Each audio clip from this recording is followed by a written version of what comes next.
I think it's time to introduce the speaker. Maybe the participant can start the introduction part. Challenges in the research.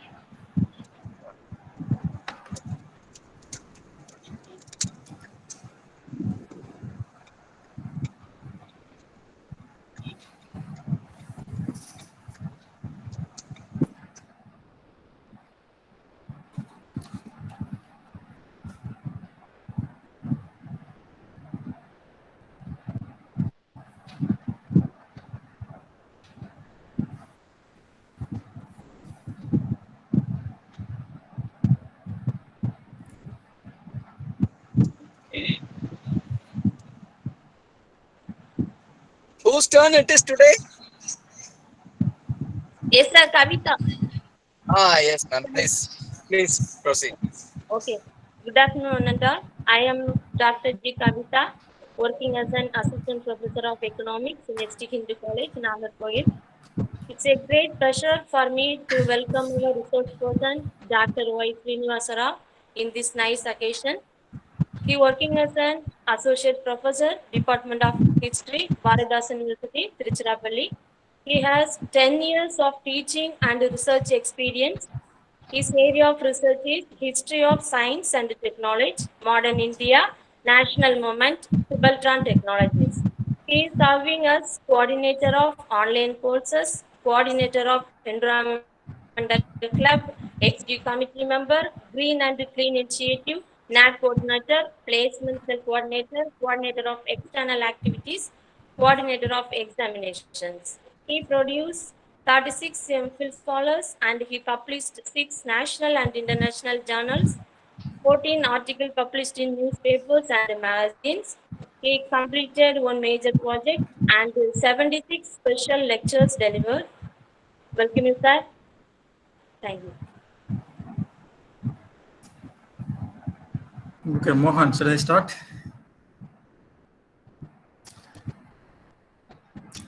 Okay, so hello everybody. I thank Kavita for introducing me with this short and very sweet. Let me start by giving sort of a warning to the entire human civilization. Not for us, those who are sitting here, or this warning has to be carried out to our friends and those who are part of the environmental studies, or those who are not part of the environmental studies, or the environmental consciousness as an important element of the present day civilization. So this warning has to be taken seriously. Then only you'll have a foreseeable future, or otherwise we are going to have a tough time. If not we, because most of us in the middle age, probably our children or their children will have a tough time living in this planet. Now, this is not me saying, it is Stephen Hawking. Stephen Hawking, you know that he is one of the greatest physicists, crippled to a wheelchair by a dangerous disease. But he is a person who never believed in God. And towards the end also he said, if I have the ability to understand, if the science helps me to understand everything exists in this universe, I will not be needing the God. He is such a person. So he is a person who has said that humans have only 100 years left on this planet.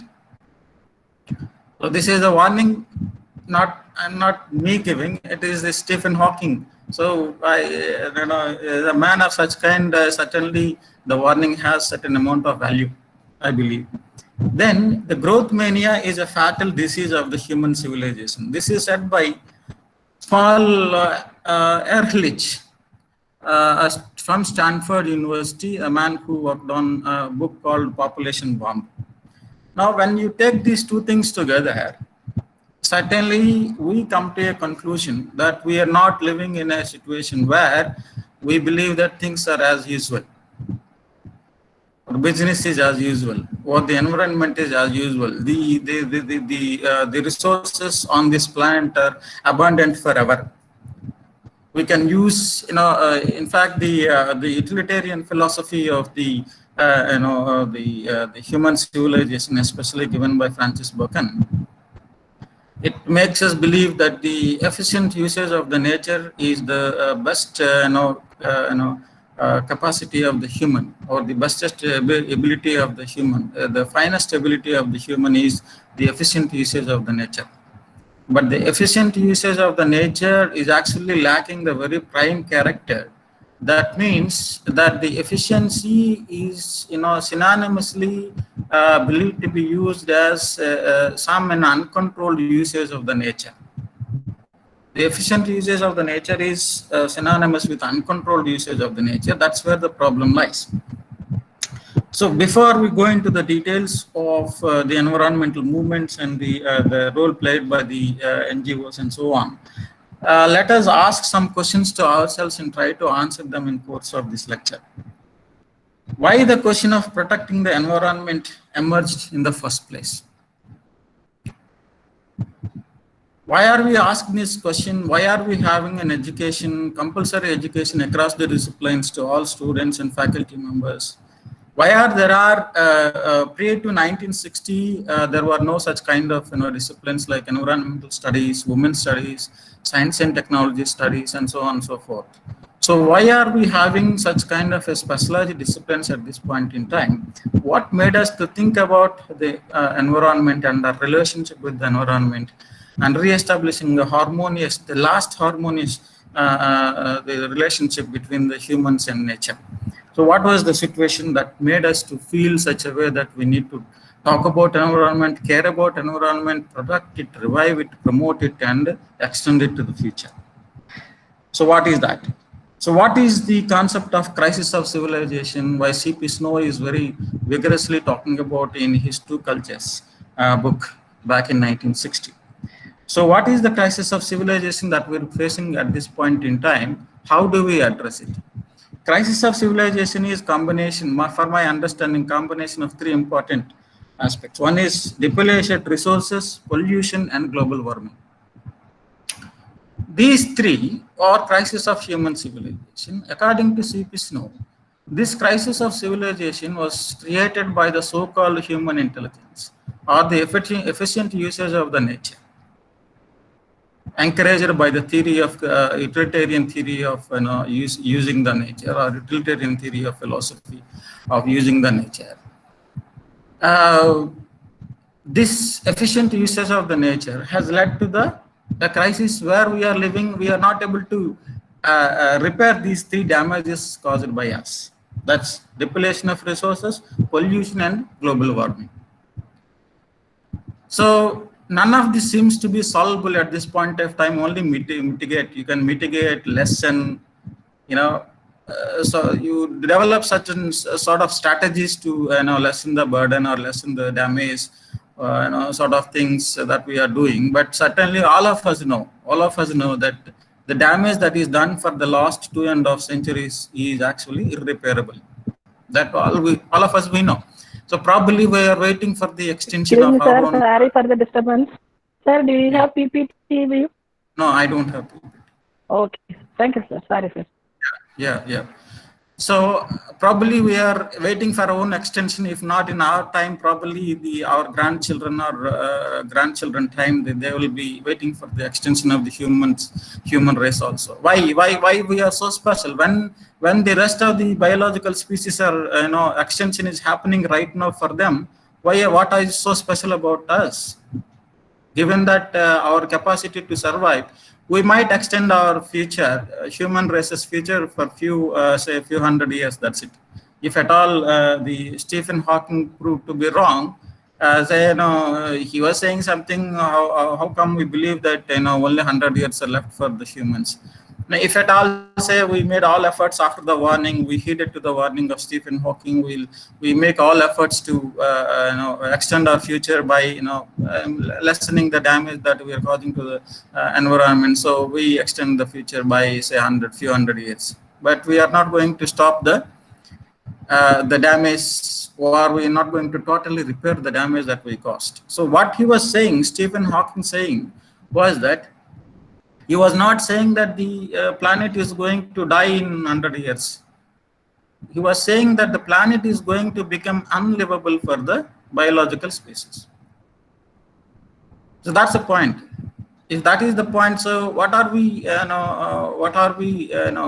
actually getting from that kind of a warning? How actually we have reformed our lives to suit to the a model of life that is actually demanded by the present day nature, that would continuously lessen the burden on it. So we are actually terribly failing in reforming our life, reshaping our life, model of life, the method of life. So that is not able, and that is not actually happening now. That's an important issue that we need to talk about. So refashioning of the life that would result in lessening the burden on the planet is actually not happening. So therefore, the crisis of the civilization, these three damages that we caused through the efficient usage of the nature for last two and a half centuries. Actually, we are for the last two centuries, that is from 1750 to 1950, the human civilization of that point in time had a great time, quote unquote. But from 1950s, we are having a tough time. Is it not? Tough time in the sense that nobody drinks a water which is not filtered. We have reached a stage where we are hypocritically not recognizing the fact that today we do not have a situation where we do not have a confidence on the water.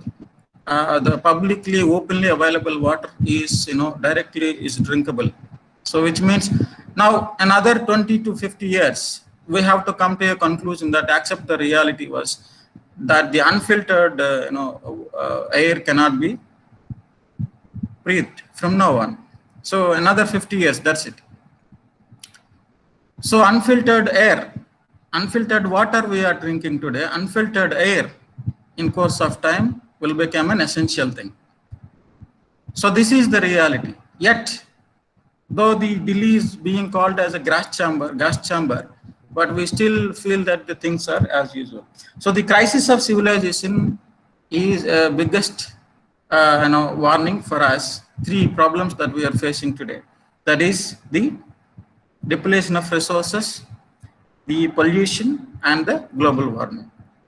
So this we need to keep in mind when we connect the NGOs work to the larger question of protection of the nature, and as well as the activist work to the question of protection of the nature. Neoliberalism, to the question of exploitation or usage of the nature, government as an agency of creating the greater good. That is also need to be brought to the discussion. So after realizing by 1950, what is the level of consciousness, degree of consciousness that we are having on environment?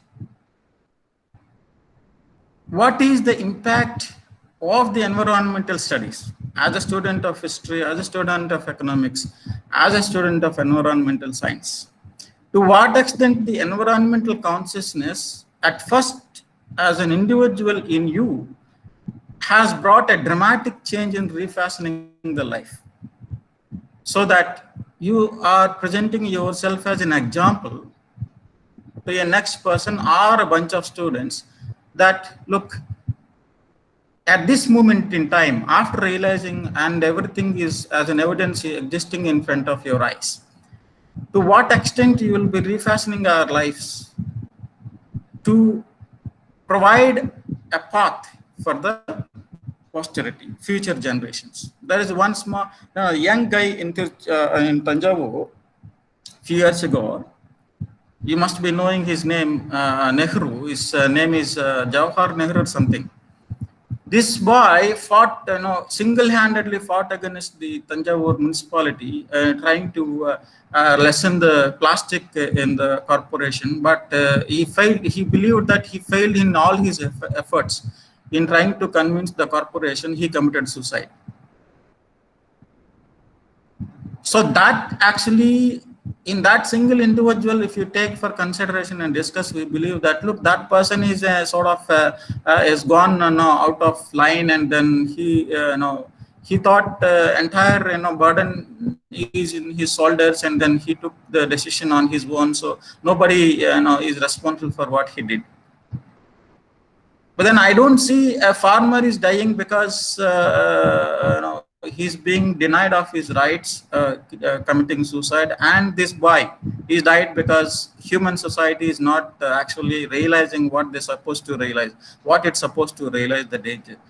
So therefore, both are same for me. But we see this person as some sort of a mentally deranged person, a person who do not thought actually wrong things, and he committed suicide. So he has to take the responsibility on his own. One person actually out of the environmental concern or a concern on the environment, his town committed suicide. We don't see it as a serious problem. That is the serious problem for my understanding. If you don't see it as a serious problem, like a farmer committing suicide, is farming is in serious crisis. So therefore, a boy committed suicide out of environmental concern, we also has to see that as a serious problem. The environmental concern is also a serious problem. We cannot consider him as a mentally deranged person. But that is what actually, so which means at this point in time, if you are thinking like that about this boy in Tanjavur, certainly we have not realized enough that what is the danger that we are going to face, if not us, but especially the future generations. Greta Thunberg very frequently saying what right you have to rob my future. Isn't it? So she is in her 20s.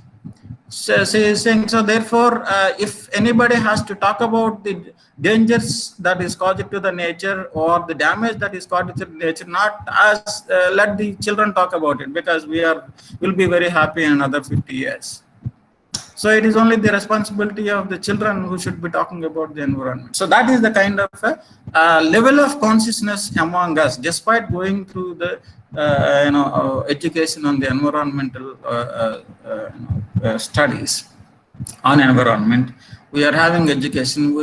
In fact, the governments across the world have made it compulsory that all people should have some amount of education on the environment and its equation.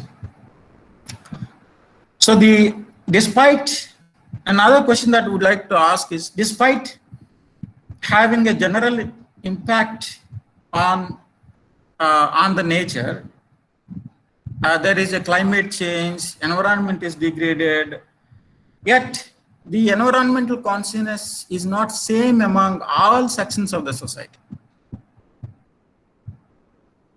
Why it is not same among all sections of society? Why there is a variation in the consciousness? Why there has to be? Should there be a variation in the consciousness among the sections of the society, in different sections, class, caste, or whatever? Why should there be a variation when the impact would be same on all sections of the society? Why there is a variation? Variation is very visible. The degree of consciousness among the sections of the society throughout the world is not the same. So the degree of consciousness on the environmental degradation, climate change, according to the people in the government today, they believe that there was a serious environmental catastrophe at Himalayas in the Chamoli district in the recent times, last or before month, because the hills are sneezing.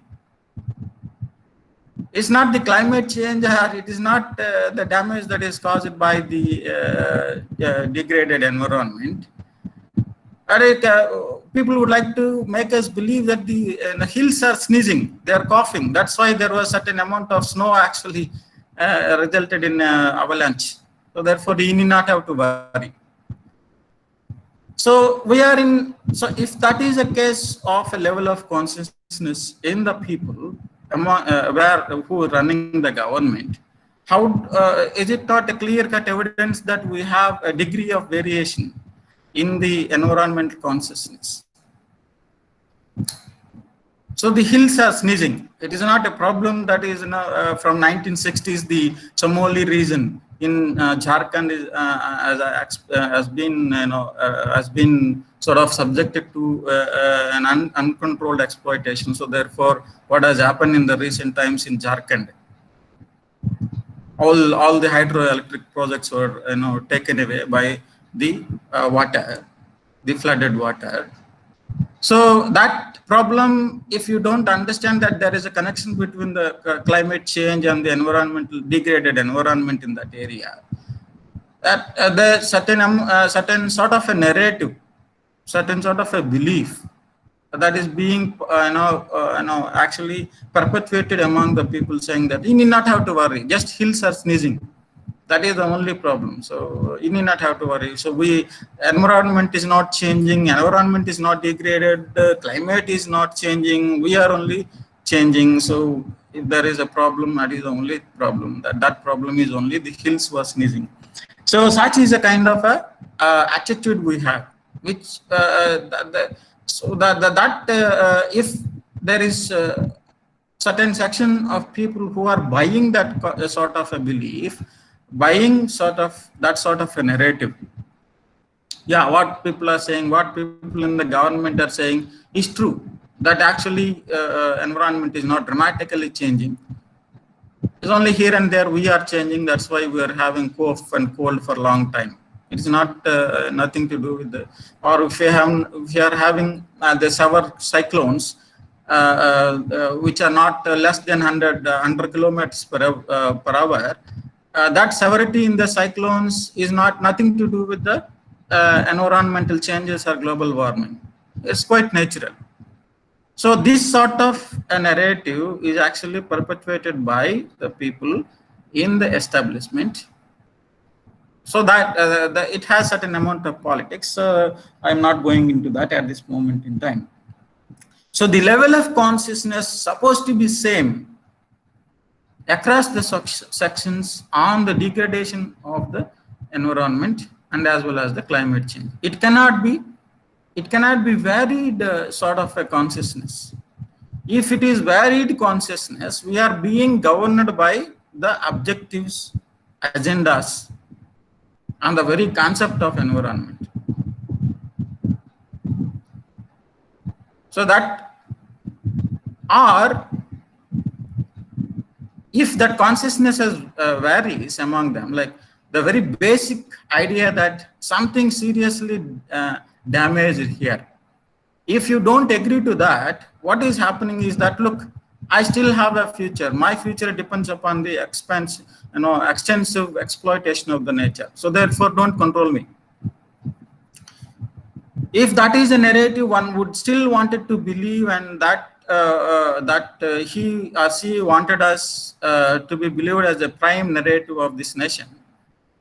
Then behind such a narrative, there is a politics. That politics we need to understand.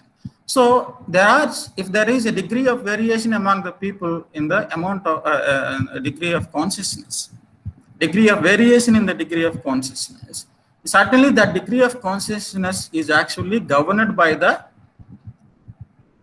intentions. It could be economic, it could be political, it could be social. It is the intentions of the people who are in the helm of the affairs, or communities which still believe that it is their right to use the nature for building the brighter future. Even to say that openly at this moment in time, we do not believe that it is fair. But there are people who believe that, look, you cannot control me from using the nature, because nature is to be used. That's a basic idea of the human civilization. So how can you put control on that? So therefore, the degree of variation in the environmental consciousness is actually political. It is not natural. So the politicality of the degree of variation is actually coming from the ability of perpetuating the narratives. These narratives are perpetuated by the powerful social groups. Now the weak cannot claim the right to the nature. We all know that. Weak is not able to claim the ownership over the nature. Forget about the ownership, they are not able to let live. They are not being able to let live. So therefore, weaker sections, subaltern sections, do not have the right to claim the ownership over the nature, at least rights over the nature, at least live in the patch of nature where they have been living for generations together.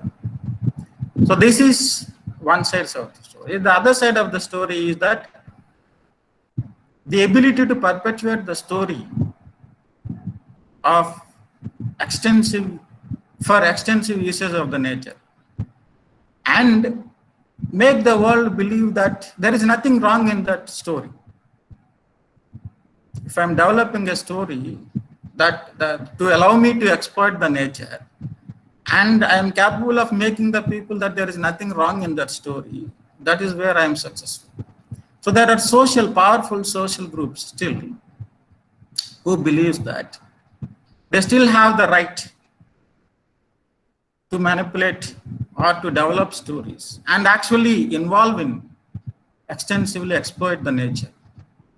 It's not just developing the stuff. This manipulation of the stories, building the stories in and around the work they do, exploitative the work they do, and they justify it in course of time by taking the help of supportive agencies. They will be very successfully developing the stories, narratives, and eliminate any sort of criminality if involved in that story. At this point in time, any sort of a justification for extensive exploitation of the nature would need to be put for the human scrutiny. But when narratives comes for human scrutiny, people taking the supportive agencies help, like media, for example, and they were very closely working together and trying to eliminate the element of criminality in the narrative. So therefore, after all, they are doing for the greater good of the nation. They are doing for the development of the nation. How do you worry about environment? If you want to worry about the environment, you would not have development. So the supportive agencies would come in hand to support the agencies of extensive exploitation of the nature. So based on that, environmental consciousness is unfair.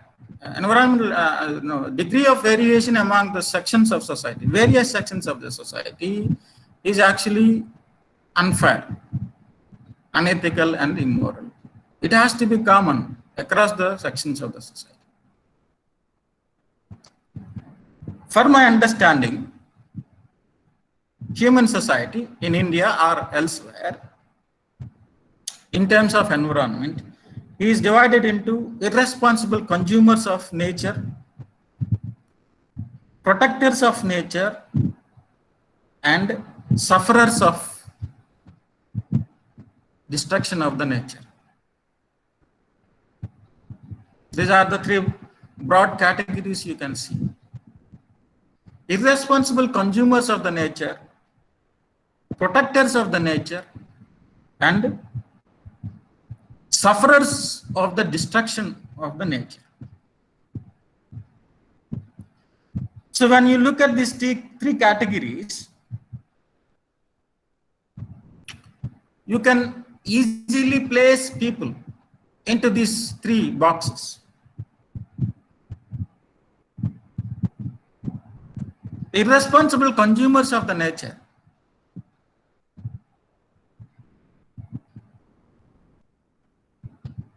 Those people are especially the captains of capitalism.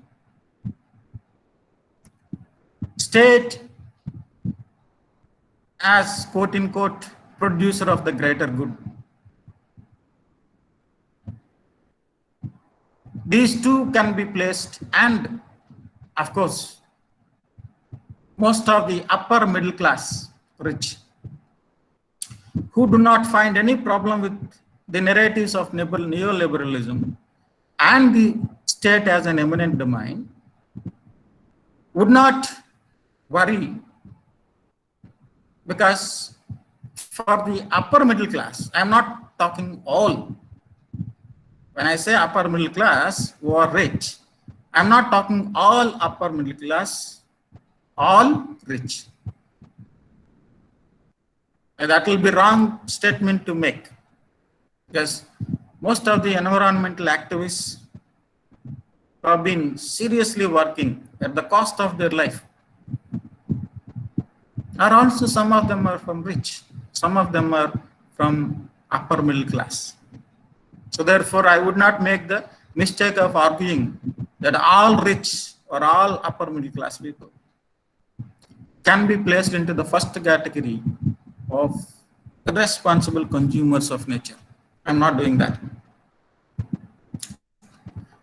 So the irresponsible consumers of the nature self-declare. In fact, they naturalize their right, quote unquote. They naturalize, they normalize the right that is forcefully absorbed by being a socially powerful group, or by being manipulative enough, powerful enough to normalize a right which is not normal, by using the supportive agencies,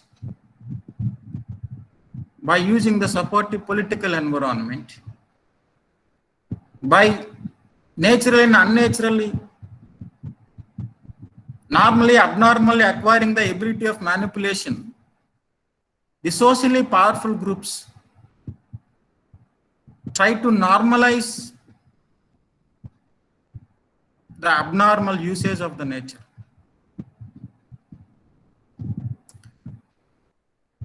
The abnormality of using the nature, the element of criminality of using the nature is very cleverly eliminated, as I told you earlier, by developing the positive narratives on the destructive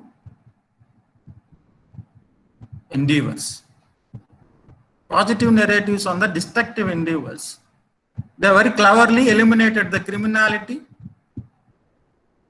guilt, immorality inbuilt in the very actions of destructive endeavors. So the irresponsible consumers of the nature, quote unquote, who have been responsible for the crisis of civilization, that the three problems that I talked about. At this point in time, while the entire society is not in the same sort of a thought process. If that is the case, we would not be talking about environmental crisis today, environmental protection today. If you're talking about environmental protection today, all are not in the category called irresponsible consumers of the nature. So therefore, there is a huge amount of realization among the human civilization. Look, things are not as usual as it was in pre-1750. We have presented ourselves a situation where we are not able to repair it. Therefore, we cannot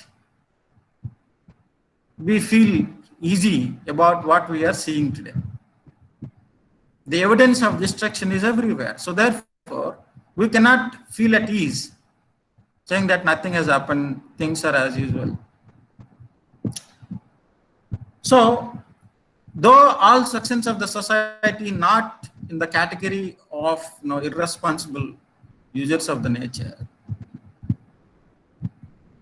but the consciousness has not actually gone into the category which has been irresponsible for 2 centuries, and it wanted to be responsible even till today, or it will be so in future also. That's the problem that we need to talk about. Where the human consciousness, where the environmental consciousness is much more higher, supposed to be much more higher, that category is still wanted to remain as irresponsible consumer of the nature. Its main argument is that If I don't consume the nature, human progress would not happen. That is its main argument.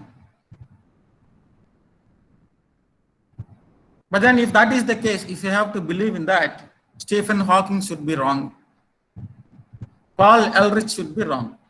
Growth mania is a fatal disease of human civilization. That's what Paul Ehrlich said. If these arguments by the irresponsible consumers or efficient consumers, these people can also be called as efficient consumers. The efficient consumers of the nature, quote unquote, because that's not what I mean. They are not efficient. They are exploiters of the nature.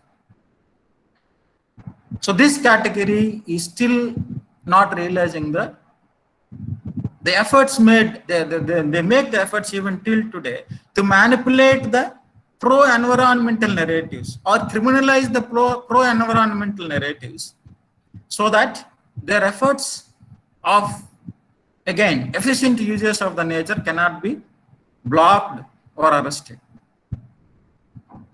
They invest on criminalizing the pro or friendly ecological narratives, ecological stories, ecological endeavors by the individuals, by the association, by the organizations, by the NGOs, by the intellectuals, by the voluntary student communities. All these efforts would be criminalized with the given power, manipulative power they can acquire from various powerful agencies in the world. So the problem here is that if you are looking at a situation where you are getting tired of, in 2019 January, government has brought at least a single plastic carrier bag, ban on the single plastic carrier bags. But you look at the response to that kind of a legislation from the Tamil Nadu civil society is not at all appreciable. There will be some sections of the society, some serious people who've been making some efforts, some writing some articles, or at individual level they refashion the life that they will be able to avoid the plastic and all that. But overall response of the Tamil civil society, when I look at, I am so depressed and disappointed that the entire Tamil society believes that things are as usual. What you saw after the ban is the pro-plastic narratives and stories and arguments, the anti-plastic arguments are very few. That itself explains that where the general society is in terms of degree of consciousness. Now let us come to another sort of an understanding. Is that lesser degree of consciousness in entire Tamil Nadu civil society is to be blamed on the civil society itself, or we have to blame it on a culture that has been long been actually made to exist among the people, that you made it find difficult for the people to get away from a culture. For many people, going away from the plastic is found to be difficult than avoiding many things in life. So a sort of comfort that is cultivated by the neoliberalism among the civil society. I'm not talking about, I talked about the Tamil civil society because there was a ban in 2019 January. But entire Indian civil society, that response would be same. As if it got arrested in a culture that is not able to come out. As if it is somebody, it is being forced by somebody, look, you cannot do that. You are very comfortable with, freely hanging a plastic bag to your hands. Even if you are buying a single tube of toothpaste, you should carry a bag that you are carrying in your hand. So that is a culture, actually, a culture of comfort. the culture of comfort is actually allows the human to habituate to a comfort. And when you have an alternative presented, you feel that going back to an alternative is very difficult than sticking to the comfort.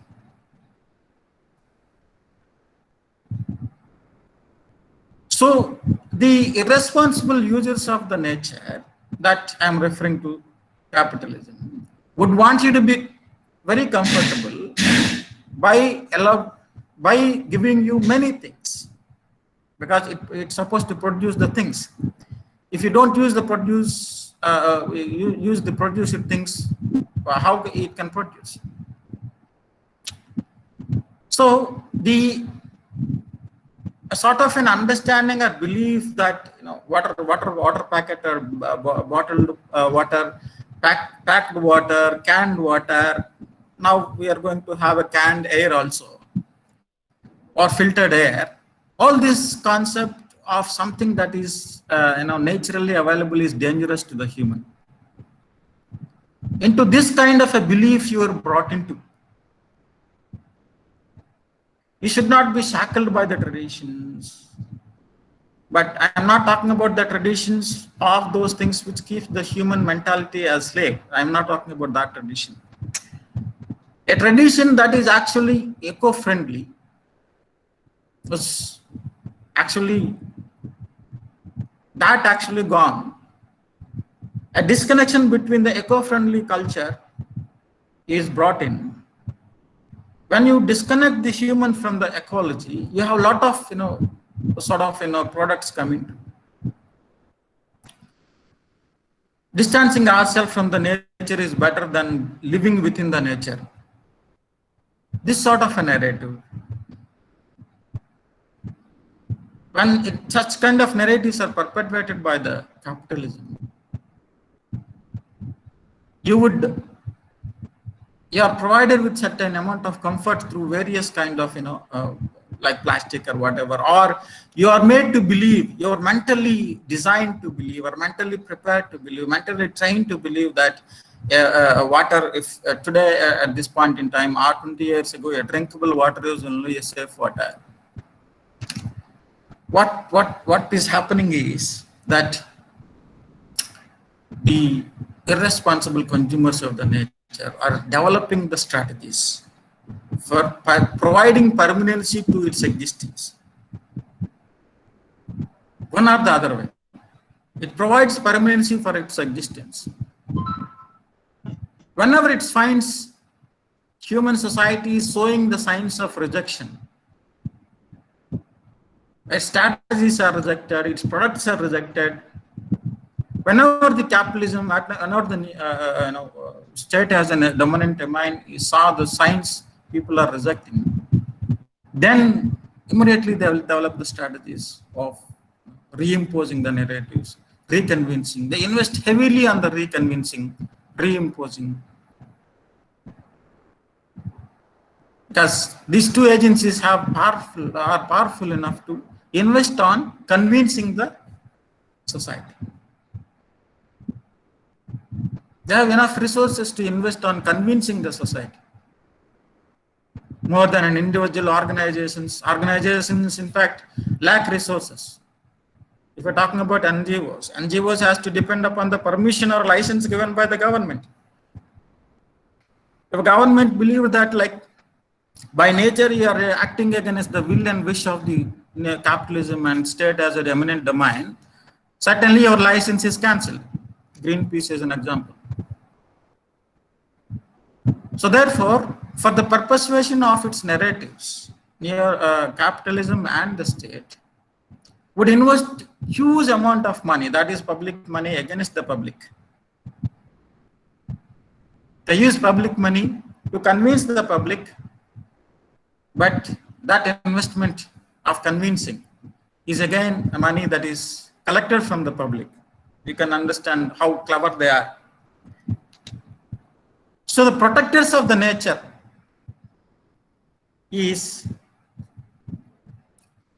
are various kinds. From the tribals have been less exposed to the very so-called beautiful idea called development. To those who do not care about life, if they believe in something, protection of the environment, they would do. Even if they go for jail, they go for hunger strike, fasting unto death for 21 days like Medha Patkar. They would not worry. You have individuals, associations, organizations, communities, protectors of the nature. The finest characters of the protectors of the nature is that they do not have the agenda. Their agendas are not harmful to anyone. Their agenda is of self-survival, mostly, if you wanted to say, like, without agenda, how can anybody work? So let us say they have an agenda, but that agenda is for self-survival, fighting for a decent life existence, fighting for what they believe naturally theirs. They do have a right to live. This is the category of the protectors of the nature. These protectors of the nature need not have to, it across the classes and castes and gender, from the mainlanders, from the forest dwellers, this category. The only first category will have the less, it's compositeness. When you look at the first category is compositeness, it mainly comes from the landowning society, capitalist society, society from the socially upper strata. These people only will form part of the first category, the irresponsible consumers of the nature. The sufferers of the nature, the third group, when you look at, is very tricky group.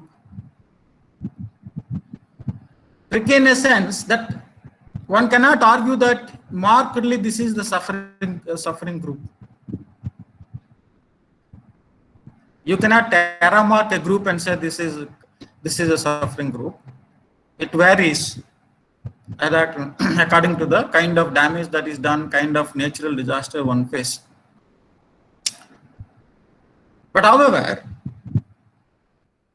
primarily at least 70% of the group which suffers due to environmental degradation, pollution, global warming, and natural disasters are 100% of suffering. If you go by percentage of suffering, go by percent of the people, 70%. Go by amount of suffering, 100% suffering. These unfortunately from the lower sections of the society, unfortunate sections of the society, lower classes, lower castes, rural poor, tribal communities, coastal communities. This is the group that forms as the sufferers. The sufferers and the protectors of the nature will have a natural alliance. Will have a natural alliance. In fact, when you look at the movements, national and environment movements in India, these groups work together, assist together, work in tandem. The sufferers, talking about environmental movements by the NGOs, environmental movements by the progressive intellectuals. These people would give voice to the people who are not able to make the arguments that are wanted by the government to point out that we are the sufferers in this way. How are you suffering? You tell me.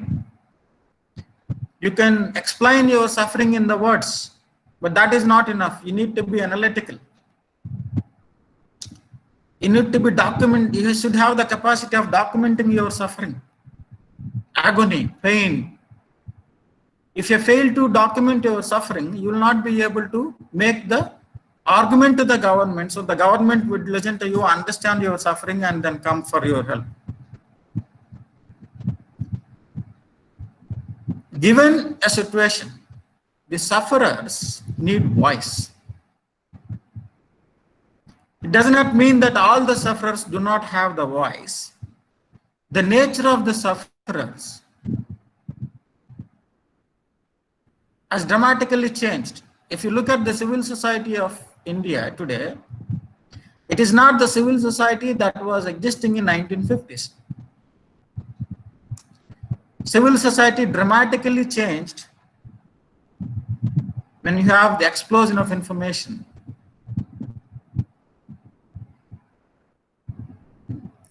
Extension of the education to many sections of the society. In 1950, that was not the case. So therefore, changing nature of the civil society, especially society that is suffering, its voice is much more higher, much more audible today compared to that of 1950s. It is not easy to kill the voice of the civil society today as it was done in 1950s. Reasons, as I told you, that expansion of the education over 75 years,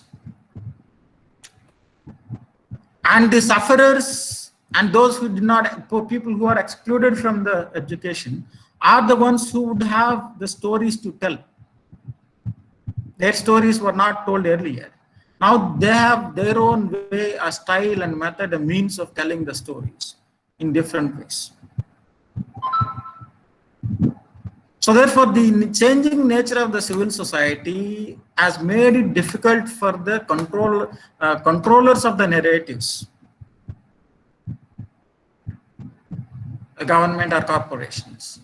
Controllers of the narratives, the controllers of the voice, finding it difficult to kill the voice because it is not easy. There are many platforms to voice your voice. Of course, NGOs have one such kind of a channel. It's been one such kind of a channel from Chipko movement onwards, from 1960s. So sufferers, though not as voiceless as they were in 1950, today they do have their voice. But the distribution of the voice, consolidating that voice into a common voice, is facilitated by the NGOs.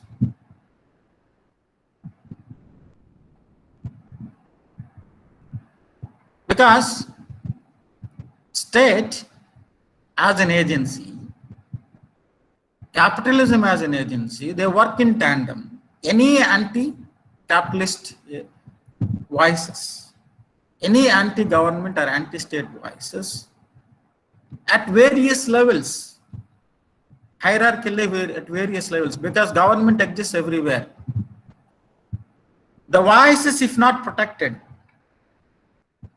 if the voice is not guaranteed, a voice is not guaranteed that it will be heard by someone, the voice would not come out.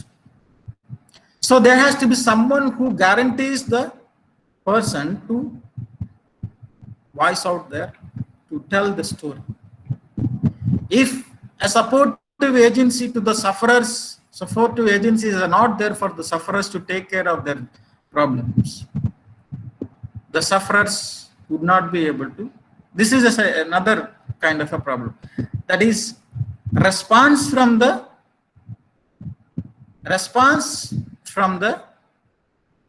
agencies to the voice raised. How it will be? If the voice is consolidated, it will be difficult. But if its voice is single, it will be easily singled out. This is a strategy from the British, you all know. So for the consolidation of the voice, the NGOs works very efficiently. One of the important characters of the NGOs in this country or anywhere in the world is that most of the NGOs, while the leaders of the NGOs are from the upper sections of the society, we cannot say caste alone, only it limits to India, upper sections of the society. Rest of the administrative staff or execution staff and the staff that maintains the connection between the sufferers and the NGO are happen to be people who are from the sufferers. An educated person from a suffering community will become a connection between the NGO and the people. So such kind of people just coming into the colleges, universities, getting educated, they would find it an easy to go near to an NGO and tell their problems instead of going to a government office and tell to an officer. In the second place where his voice has to be reported, his or her voice is to be reported, or a complaint is to be reported, it might automatically get rejected. But that is not the case with the NGO. NGO by nature is supposed to hear the problem of a person who came with the problem. So it happens that the nature of NGOs in this country is that mostly these connecting channels between the NGOs, the working community, working staff that works among the people, or field staff if you wanted to say. Field staff is mainly drawn from the community, suffering communities, girls and boys and adults of those suffering communities. So they would work for them. So it will be easy for them to approach an agency which they believe, which means these young people who are the first generation educators, the first generation from the families into the college and universities, they would understand that by the time if they're approaching the NGO, they would understood the nature of the government and nature of the capitalism already. So therefore, they would not approach a government office or a corporation, even if the corporation is directly responsible for the damage that is being caused to the community or whatever, or the nature. So this suffering community, unfortunately, despite there is a supporting agency, because supporting agencies are existing, the degree of suffering is reduced. Otherwise, as I told you, the suffering would be 100%. They naturally lacks the ability of reducing the suffering on their own. If it is a suffering is caused by the natural disaster or a man-made disaster, in both cases, tsunami for example and the Bhopal gas tragedy for example, if you take both of these incidents, both of these, one is natural and another is man-made, reducing the degree of suffering or developing the strategies of protection from the danger depends upon the kind of influence you can make on the people who are capable of delivering that protection, or the required economic resources that you have. The amount of degree of sufferance can be reduced if you have enough economic resources, or you as an individual or part of a community, as a family, you should be able to influence an agency that is capable of providing the protection from the danger. If you are lacking these two things, your suffering will be 100%. So that's what I am saying. The last section of the society, in terms of environment, the protection and damage caused by the natural disasters as well as the man-made disasters. The suffering group actually, they are very vulnerable with less economic resources, less ability to influence the protection delivering agencies or protection providing agencies. So naturally they are subjected to more suffering than the rest of the two. But the rest of the two, when you say rest of the two, actually the third category, the protectors of the nature. are actually, as I told you already, in alliance with, both the degree of the suffering for them would be lesser, but their field participation in protection of the vulnerable might also bring them into a situation where they are also volunteered to suffer, but not subjected to suffering by the nature of the accident or nature of the natural disaster, nature of the man-made disaster or nature of the natural disaster. They are not subjected to, they are also capable of, especially when you come to the protectors of the nature, it is combination, comes across the society. So therefore, you have the upper class and upper caste and all these kind of people in a group called protectors of the nature. So they volunteered to suffer if they decided to go into the field of protection, providing protection. Yet they do have the ability of protecting themselves if they decided to, like that of the first group. So their inability, the last group's inability to protect themselves makes them vulnerable, and eventually when their efforts fail to protect themselves or seek the protection, when they sought protection from the government, it is not giving enough. So they would eventually seek the path of democratic fights, democratic protests. Because the suffering group is by nature a mass. The suffering group or groups by nature is a mass. Only natural ability that it has, if at all positive it is, to put pressure on the agency that's supposed to provide the protection. So when it realizes, the last group realizes that the government is not providing the required protection, with the assistance, with the guidance of the protectors of the nature or the protectors of the people, you can say.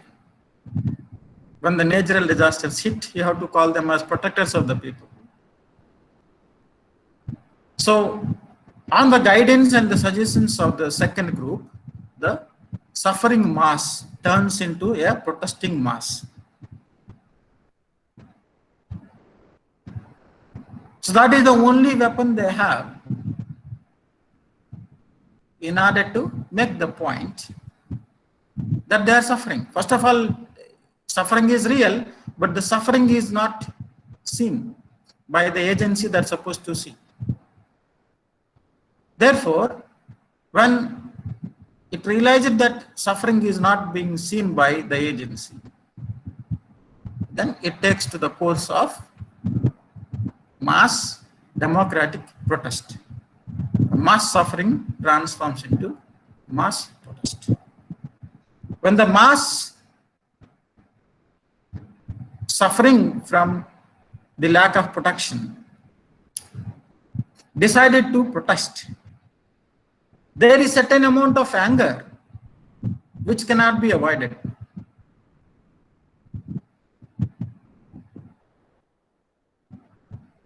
That anger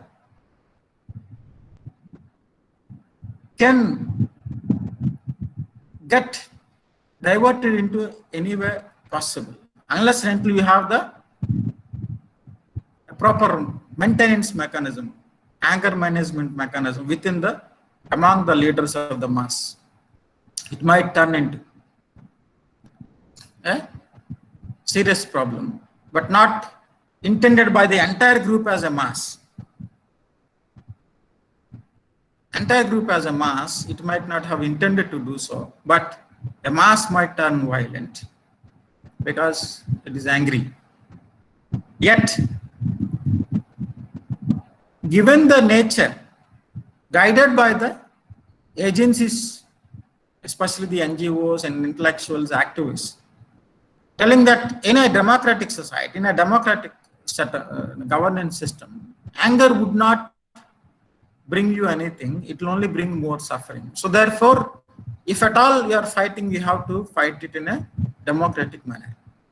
So this guiding, now individuals will be there, guiding organizations will be there. Yet, even every person in the mass, convinced with the suggestions given by the guiding agencies, guiding individuals, mass always presents itself as a danger to the agencies in power. So what those agencies would do, mass need to be diluted. Even a mass demanding for justifiable wants. Their demands are justifiable, their demands are quite genuine, their demands are quite natural, yet mass is always a danger for the agencies in power. Therefore, as soon as the mass, for genuine reasons, turns itself into a protesting pressure group, the agencies in power would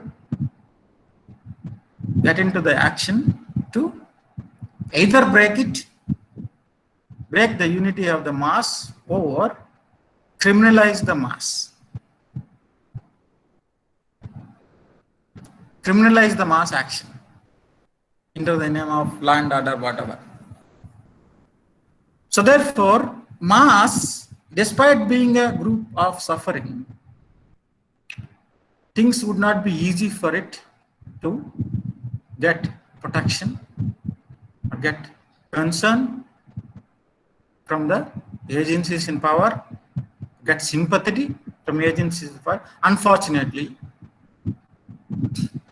when the mass expresses its anger, it automatically, people in the power will read it as a anti-government, anti-establishment. So a genuine mass response, it turned out to be an anti-government action. And then it is open for criminalization. This is how environmental movements were treated. Madha Patkar was treated in such a way. Arundhati Roy, for expressing her opinion on the Supreme Court judgment in the NBA rule, she wrote a book or a pamphlet called The Greater Common Good. The Supreme Court judgment in allowing the dam of Sardar Sarovar in Gujarat, against which the Narmada Bachao Andolan movement was began. Supreme Court said finally in 2002 that for the greater good of the nation, dam cannot be stopped from building. So therefore, on that concept, she wrote a book. Initially, it was a pamphlet. Arundhati Roy wrote a book in the common greater good, where she was critical of the government narratives, court narratives, or justification of the dam. So that turned out to be a serious problem, a voice against the government. So she was jailed and fined. So like that, a voice, even if it is supportive, a voice that is supportive of the masses, even the masses demands are genuine, mass, very existence of the mass as a pressure group would immediately alert the state for state views as a challenge. State views such a response from the mass as a challenge. So therefore, it would not like it. So it always try to dismantle the mass into pieces. We have seen many such kind of reactions to the mass protest in recent times in the state itself, that is in Tamil Nadu. So the give voice to the voiceless, the responsibility falls on the shoulders of the humanists, naturalists, environmentalists, rationalists, secularists. All these people coming across the societies falls on the people. Those are whom we calling activists, environmental activists. But the environmental activism today, or from the times of Madha Patkar, is not that, a job that would be appreciated by many, especially capitalism and the government. They would not appreciate the environmental activist. Yet, you have across the communities, you have environmental activists who have been shouldering the responsibility of providing the voice to the voiceless. But it will be wrong to say entire community which is suffering is voiceless. The environmental activists only work as a channel to take the voice to the place where it has to be heard. That's it. So the suffering community certainly acquired the ability of voicing their problems. As I told you, the civil society of India has dramatically changed from 1950s. Okay. It's not that it cannot understand what is science and technology, what is the impact of science and technology, what are the dangers of dam, what are the dangers of nuclear power plant, what are the dangers of exploration of the shale gas from the earth. All these things, because it is being written. Science today is being written.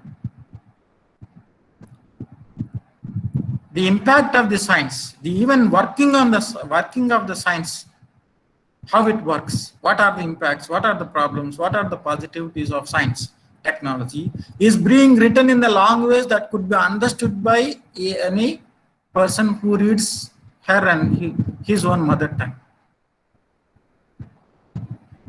We have a Tamil science journalism today. So a Tamil journalist would write in Tamil about a science project that is going to be implemented in Tamil Nadu. So all people who can read Tamil would understand the implications of a science project, positivity or negativity of it. So therefore, one cannot argue that you are a common man, you cannot understand what the science is all about, technology is all about, development is all about. And you have TV news channels which tells the people that in an understandable language to the person, whoever is viewing a program, on a technological and scientific project that is going to be implemented in the country. Any person who views this program being aired in the language of the state that he or she could understand. So very easily understood. You need not have to understand the mathematical language of a science project or a technological project. You need not have a scientist come and explain, like APJ Abdul Kalam come to your door and explain, come to a meeting, explain what the problems of Kudunkulam problems or negativity, positivity of it. You need not have to have a science. A scientist, a science journalist is enough. If a scientist is coming, it is good. Sir? Yeah. Sorry for the interruption, sir. Shall we have a few questions taking on so that we can break for Yeah, sure. 3:30, sir. Yeah. Please shoot whatever you have. Sir, I have a question, sir.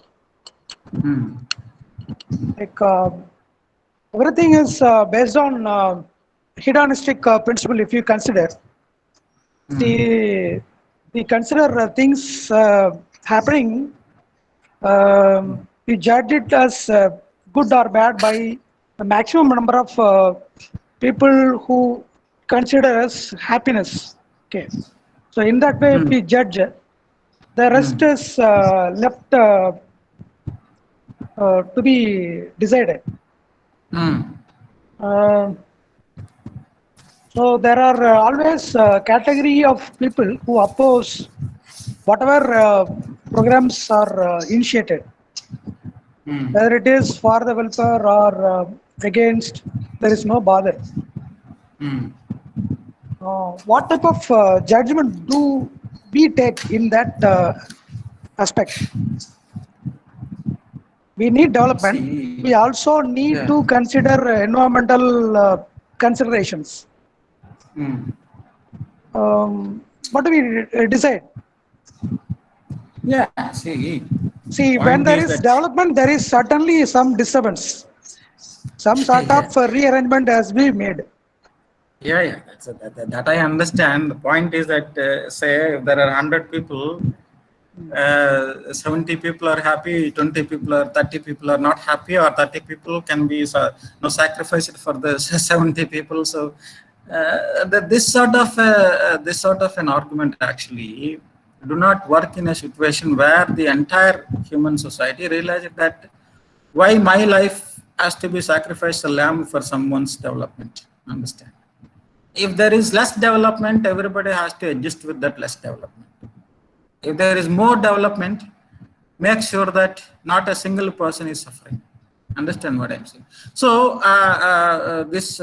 there will be a disturbance when you do a developmental project. Yes, but from 1950 onwards, if you are talking about the legislations of protecting the nature, there is a central government department called Environment. Today it is known as Forest, Environment and Forest, and today is also another word added called climate change. So if you believe that despite having a department which is capable of reducing the damage or taking the taking care of everybody's suffering into consideration and make sure that nobody suffers. You cannot prioritize your life because someone is incapable of protecting themselves. Understand what I'm saying? See, the development cannot be for somebody. The whole idea behind this NBA movement is that in and around the dam, people are left to be suffered, so that the power is going somewhere, supplied somewhere, and then agricultural water for agriculture supplied somewhere, but the people in and around the upper stream of the river above the reservoir are left to suffer. So which means we come to an argument, look, these 30,000 people can be made to suffer for some 10 crores of people in Gujarat, Maharashtra and Madhya Pradesh. So it doesn't matter. If you come to that conclusion in a stage where, so it was actually taken for granted, such kind of an argument is taken for granted when the entire society was not in a position, especially the suffering society, not in a position of understand that it is suffering, or it is suffering being caused by a development that is not connected to it. So the point is that the opposition to a development is coming from the community, which it believes that development is a suffering for me. So not even a single human life can be made to sacrifice by someone because someone is developing or the nation is developing. Not in now that argument itself is actually unfair. Even if the development is lesser, you make sure that there is not a single person who is suffering. That's the bottom line. If that is not the bottom line, Supreme Court would not be telling the world government has withdrawn the funds that are given to the Sardar Sarovar Dam in 1990. Had to withdraw the 10% of the dam cost from the government, saying that you have not met the rehabilitation plan that you have promised me. After that, which I gave loan to you. So the World Bank withdraw the money which has given to the state government and central government, saying that you promised a rehabilitation plan, but you have not produced anything. You have not stick to the plan. So therefore, I am withdrawing the money from the Sardar Sarovar Dam. So which means at the world level, despite there being a World Bank, It was under the pressure of realizing the reality or recognizing the reality that not a single person be made suffer for development of nation, even a nation. The degree of the development is not a matter. The suffering is a matter.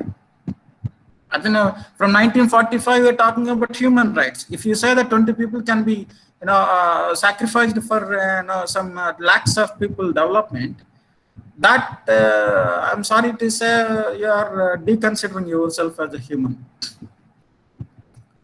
And that's where the state-based arguments to justify the developmental projects, which actually are not in a position, governments are not in a position to guarantee that everybody is not a sufferer, or at least many are not sufferers.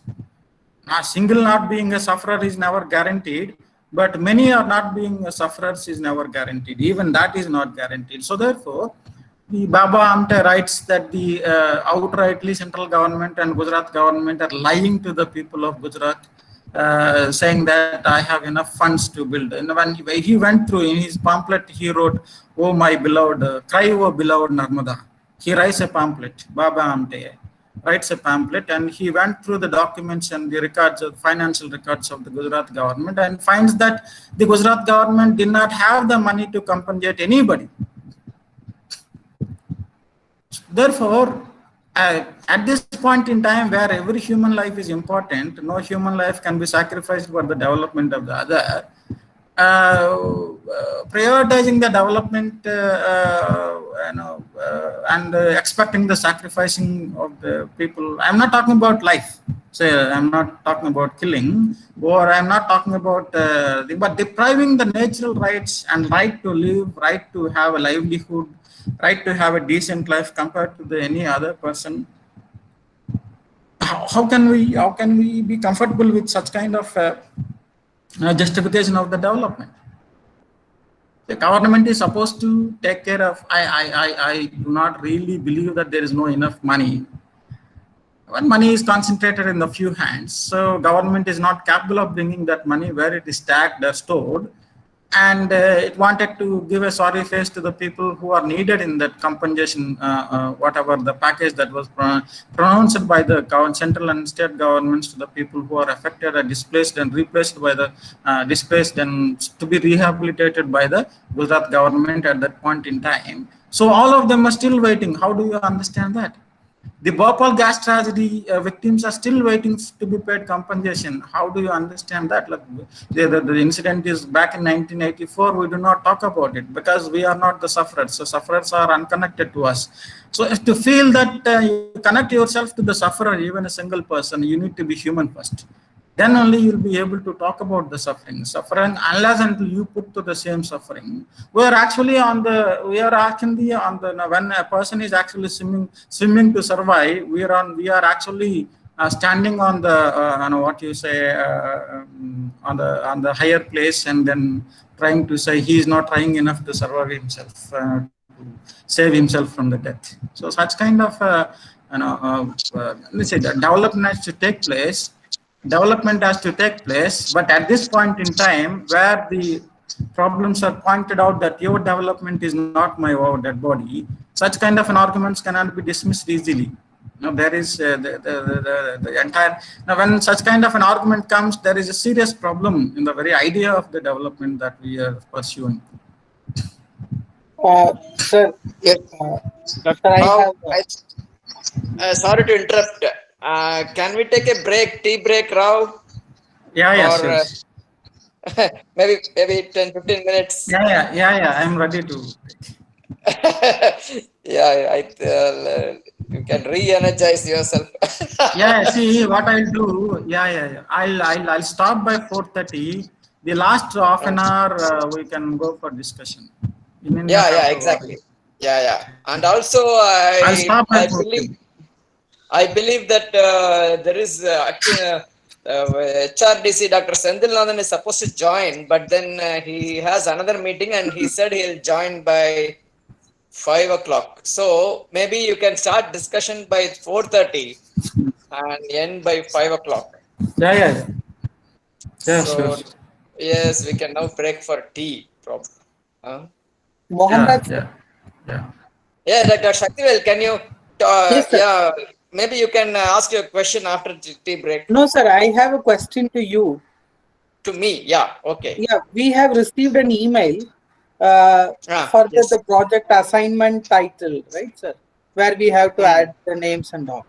Do we have the privilege of editing or modifying the topic Yeah, slightly? sure. You can modify it. No problem. That's what I want. Yeah, that's all they see. It was all like randomly, just like that. It was all given. So you don't need to stick too much to it. You can just you can choose the title and then maybe you can modify the title. No problem. No issues. Okay, okay, sir. Thank you, sir. Okay.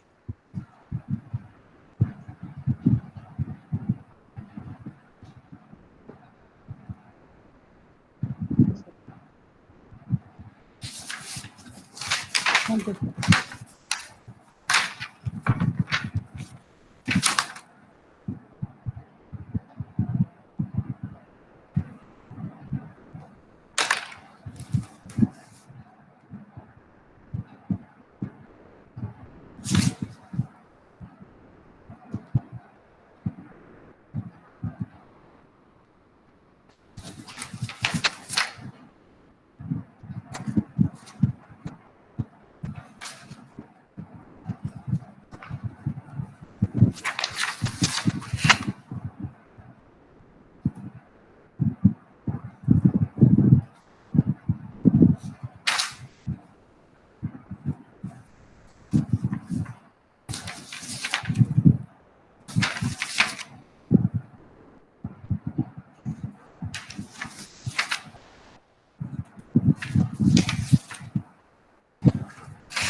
Okay, should we start?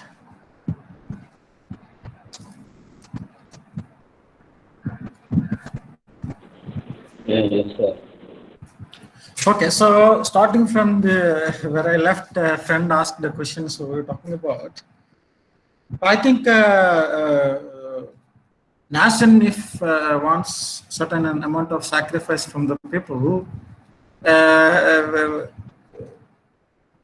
the nation must try its best to say that, or try make give an impression that the sacrifices of their lives, livelihood, and then culture and decent standards of life are treated in the most best way the state can. If the state demands certain rights to be curtailed or transferred over to the state for the cause of greater good of the nation, people have been doing it, but then it is proved beyond no doubt that so far the state has not taken care of those people who force it to sacrifice. People will be volunteered to sacrifice their rights and their livelihood, land, when the state gives the impression that it is taking care of them properly. Why should I give my rights, land, livelihood, and fight for the survival? This is the question of this is the situation today we are in. Understand? So that's why the friend's question doesn't gel well. Reason is that so far the evidence shows to us from 1960s to that state has failed to provide the decent living standards, required rights, basic required rights for the decent living, after forced to sacrifice the land, rights, and culture, all that. So then there would be certain sort of an opposition to the kind of sacrifice the state wants and the way it responded to those people who have sacrificed or forced to sacrifice. So this problem remains from 19. So can you imagine from 1970 still people are waiting to get rehabilitated in the Sardar Sarovar Dam area?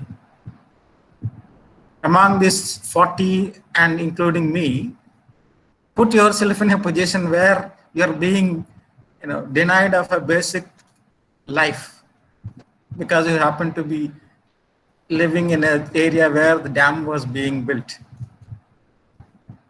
So therefore, to connect to the sufferer, we have to connect to their mind and heart to make an argument that yes, nation needs. But when nation needs sacrifice, when people made sacrifice, how the state and the civil society treated them. Leave all those people who are comfortable enough. Pay attention to those people who made sacrifice for the nation. They should be heroes. But that is not the case. They have been fighting decades together, fighting for meeting the basic rights of living standards. Well, if that is the case, can you make this argument like, it is not fair to sacrifice for the nation building? One must understand there is not a single designified human life here. Everybody is significant. Bhotias in the Chipko area, that is the Jharkhand Chamoli region, Bills and Gons in the Narmada River Valley area, and the fishing community in the Kudamkulam area, nobody, not a single person as a human are insignificant. From Prime Minister to a peon, everybody is significant. From a wanderer to the well-settled cinema actor, everybody is significant. So designifying the human because development is needed is unfair. So anyway, so coming back to the question, that unfortunately the amount of consciousness, required amount of consciousness is missing. Even the required amount of consciousness is not transforming into an actionable, environment saving endeavor.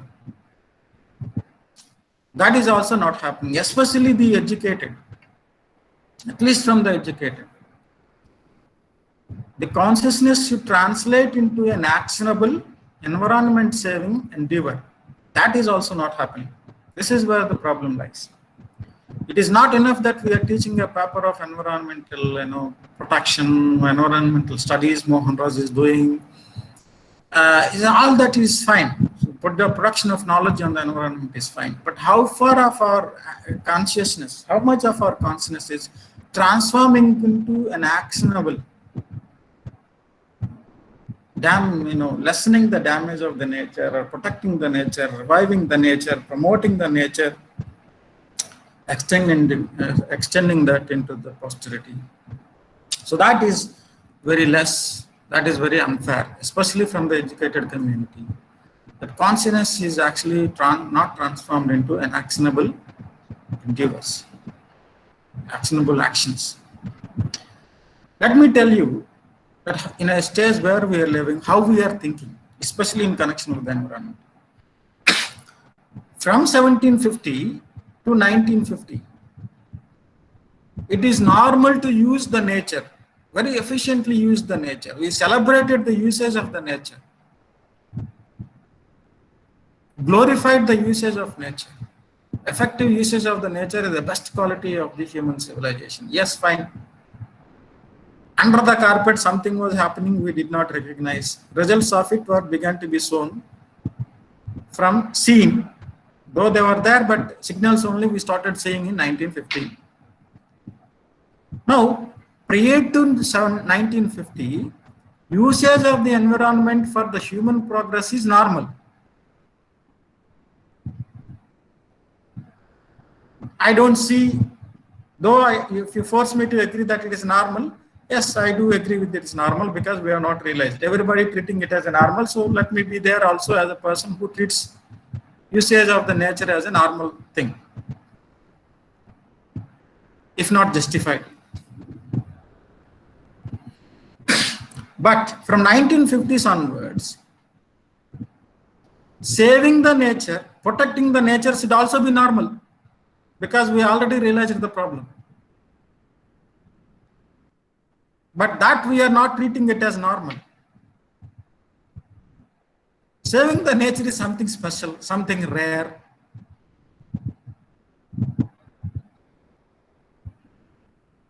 So what is normal earlier is supposed to be normal. If that was normal, using the nature was normal prior to 1950, saving the nature is also supposed to be normal from 1950s onwards, because the problem is already realized. But we are not normalizing it. We are seeing it as a special thing. We are seeing it as something rare.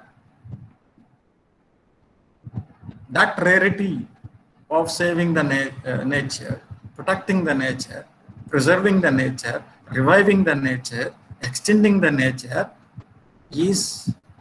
rarity is very dangerous. It has to be normalized. Everybody should start doing it. That's what the point is. It has to be a normal action. Nobody should treat you as a hero because you are doing it. As exploitation of the nature was not seen as abnormal thing, though it was a sort of, it was under the carpet, things were happening. We have not realized the problem. But at least after realizing, how are we treating the very idea of saving the nature? That is not happening, unfortunately. So, the degree of consciousness, unfortunately, is not getting transformed into appreciable action. So that action has the ability of, that actions and the activities, endeavors have the ability of extending the future for the future generations. Otherwise, you'll have to face girls like Greta Thunberg, who is saying, what right you have to destroy my future? I already initially told that she is not the only one who should be worrying. In fact, I must remind you, when the movement was started by her, most of them, all those who joined in the movement were schoolgirls.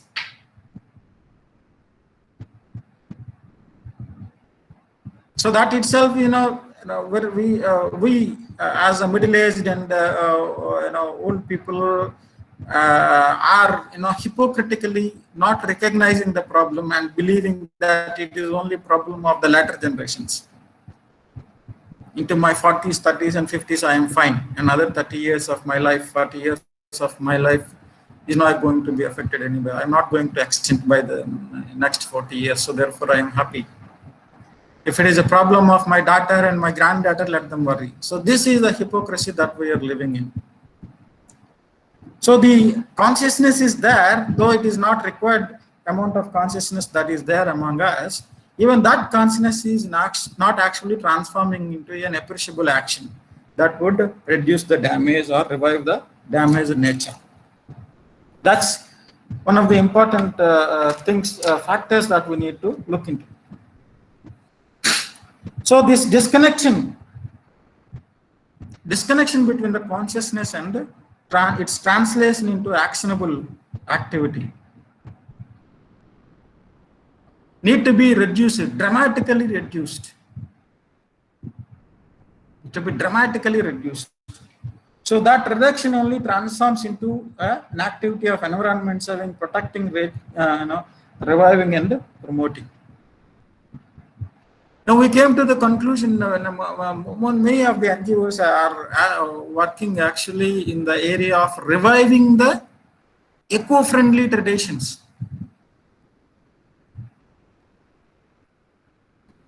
Eco-friendly traditions. The eco-friendly traditions, especially in terms of production, methods of production, means of production, agriculture, industrial, whatever. In that area also they were trying. What are the pre-industrial means and methods of production in agriculture and industrial, which have the ability of revivability? You revive them so that whatever contribution they can make as a systems of production to reduce the usage of fossil fuels. So they would work. At least they address some of the supply issues, supply of material issues.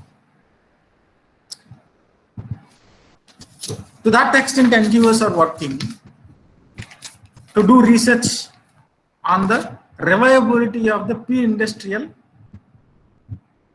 agriculture and industrial methods of production, means of production. They were doing it. But that's, many of the methods are working also. Kudimaramattu in Tamil Nadu, what do you think it is? Kudimaramattu in Tamil Nadu, what do you think it is? It is a revival of the water saving mechanism, a traditional water saving mechanism that is forgotten for the sake of reservoirs, big dams, or whatever.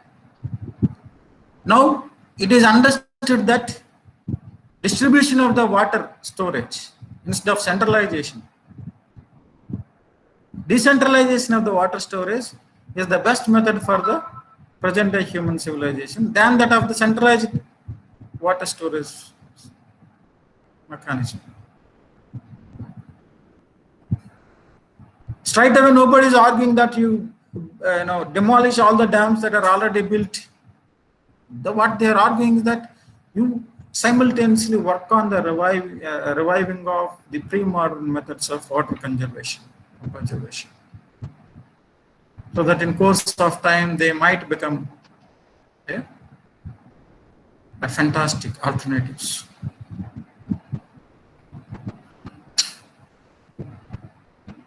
Therefore, there is this effort by the NGOs looking into the possible revivability of alternatives, which found to be existed in harmony with the nature. To revive them. Their revival is not causing any problem. Their revival is making a contribution to a new model of economic development that is compulsory now, because we cannot go with the model of economic development that was there for 2 centuries.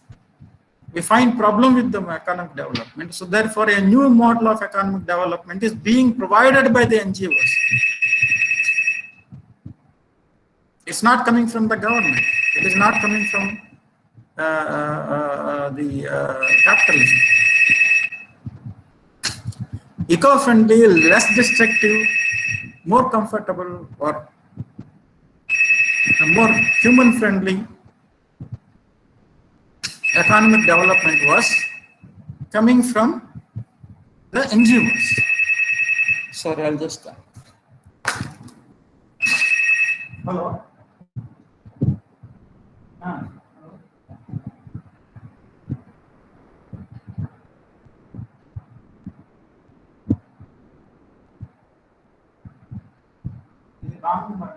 Bharathidasan University research study.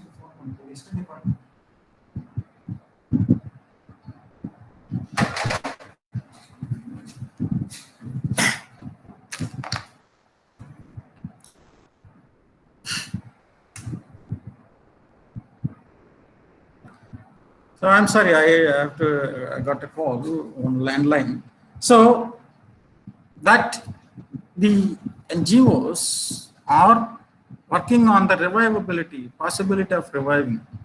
So to work on that revival, what you have to do, you have to culturally, historically, systematically understand the structures of those pre-modern traditions of water reservation, water preservation, whatever.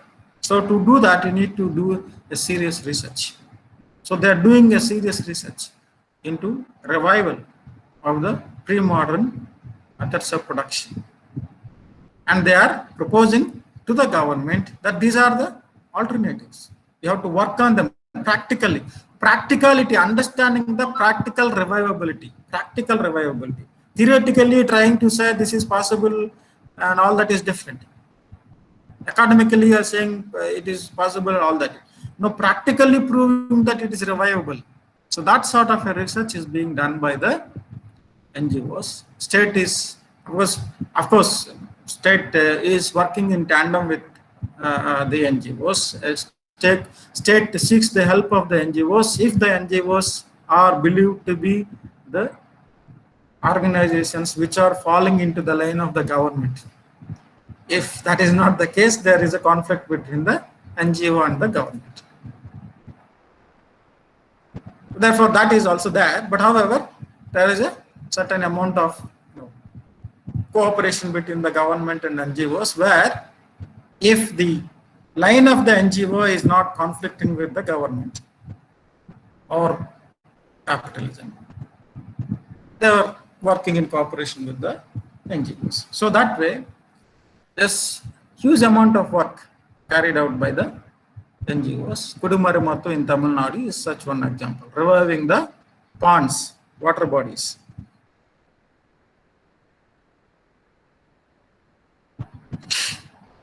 So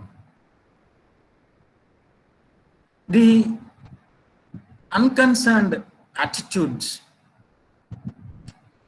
of the exploiters of the nature is not, that's what I told in the very beginning when I'm talking about, it is very a serious problem that even till today, unless and until you are by the government, by the rule, by the legislation, you impose a fine, what we call corporate social responsibility and all that stuff. That is also being to the maximum extent misused and manipulated and all that stuff. Unless and until you impose a controlling mechanism on lessening the exploitation of the nature,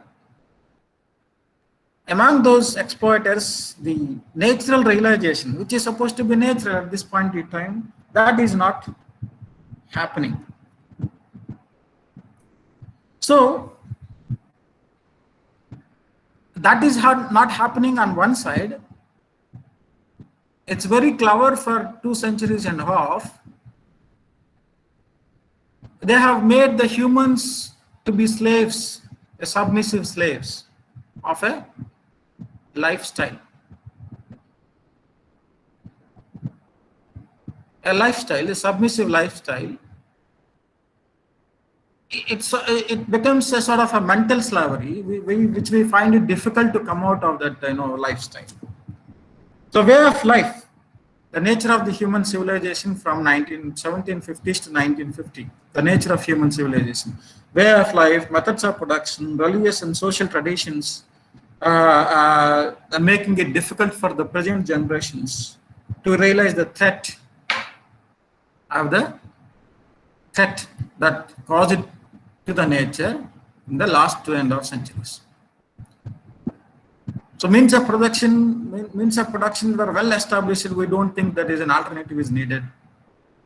Way of life is very comfortable. We don't think the dramatic rechanging of the life, refashioning of the life is needed.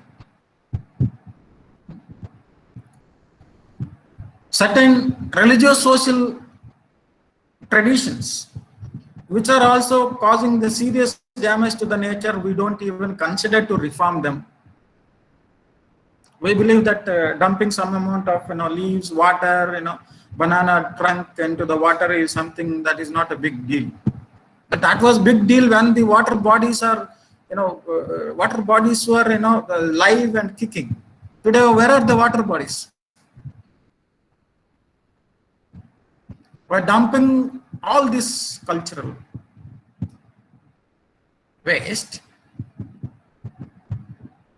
into a body called water body, which is not there at all. Yet we are not able to reform our culture. So way of life is becoming difficult to reform. Cultural reform is becoming too difficult. Methods of production is also we are not able to reform. So we are subject to a mental slavery that is very well developed by the capitalism. Unless until we come out of that, we find every possible way of lifestyle that would lessen the burden on the nature, or one or the other way promotes the revival of the nature, we need to think about it. Okay. So the methods of production need to be changed, if not dramatically, wherever possibilities. The lifestyle need to be changed, and culture and religion need to be reformed in order to accommodate. Once the amount of idols we immerse during the festivals is huge. Even if it is an annual activity, but have you ever counted how many idols we are immersing into the water body? Do we see it as a problem at all? So that we are not actually looking at. So this problems, unless and until you have realize that the actionable consciousness supposed to be transformed into actionable future, we are looking at a ghastly future of mass extinction, the declining the health and climate with the disruptive upheavals. We are looking at a ghastly future of mass extinction. We are not special in that event if it happens. Okay. So profiteering category, profiteering from the nature. I told you the exploiters of the nature, profiteers of the nature. That's what another word I'm using. So for the theory of utilitarianism, that is, according to Francis Bacon, science or knowledge is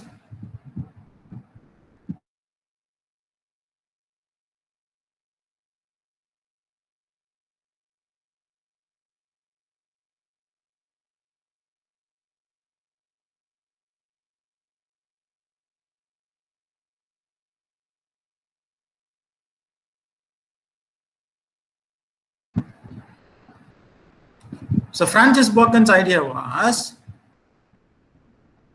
practically produce knowledge. Produce the knowledge on nature. Produce knowledge on the nature, so nature effectively can be used. Natural science, natural history started from 1660s onwards with the Francis Bacon's utilitarian theory of knowledge, has given rise to the effective usage of the nature, starting from industrial revolution or say organized usage of the soil for agriculture and other such kind of productions. But it was a time where resources were abundant. Nature was not yet touched as a concept of exploitation. Nature was not fully used at that point in time. 1750s. It's just a beginning.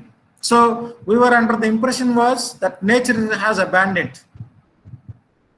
And you must have seen the movie called Dictator. Dictator is by Charlie Chaplin, which is a sarcastic critique of Hitler. You should see that movie. So he makes an argument in 1950s and 1950s, I think, 50s and 40s that movie is made, or probably 60s. That he still uses the word nature is abundant, there is enough for everyone. So in the speech, it's a great speech where Charlie Chaplin gives in that movie. He uses that phrase called nature has abundant, there is enough for everyone. You cannot ill-treat, Gentile, Jew, this, that, so he says. So even by the time the movie was made, The Dictator in 1950 around, that kind of an argument, making that kind of argument in 1950, 1960 is unfair. That means there was no abundant natural resources by 1950. Abundance is gone. Inadequacy came in. Abundance is gone. Inadequacy set in. So the abundancy was taken for granted by the human society under the theory of utilization, utilitarian theory, where you have to produce the knowledge, to utilize the knowledge for the human progress. That is Francis Bacon. So using that, we have gone for a tireless usage of the nature, extensive usage of the nature. For such kind of a usage of the nature, human society's sanction was there. Human society's sanction was there. That sanction was coming from a society which did not understand what it means. Because I was referring to a society, civil society, which did not have enough information on what is the usage of the nature, what its side effects are going to be. Or who are the beneficiaries, who are the sufferers. Even if that information, if they had, they would have opposed it at that point in time. However, certain kind of associations and certain kind of individuals were opposing it. When the textile revolution came in English, in England, English people, some sections of English people have opposed it. They went and I'm sorry to forget the name of the group. I did not get the group. I'm not getting the group name. They went and mashed the power looms in England, which means by 1790s there is already an existing opinion that industrial revolution is not the only solution. They began to see the problems when the power looms, hand looms are getting transformed into power looms. They began to see that by the time. In India, you have Gandhi also arguing for something that is lesser, non-mechanical sort of thing. He was also arguing from 1920s onwards. It's not that alternative narratives or alternative views to the industrial revolution are there. Yet, the major society's sanction was there to effectively use the nature for the benefit of the human society. That is there, sanction was there, but that sanction was coming out of having the less sort of understanding what it is all about. So there has been the human society given the sanction to the utilitarian philosophy, that is, use the knowledge for progress of the human.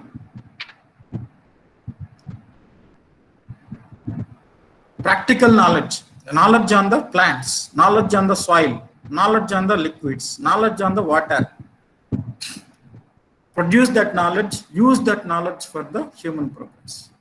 So this is what is utilitarian theory. Knowledge. So Francis Bacon believed that knowledge has power, science has power.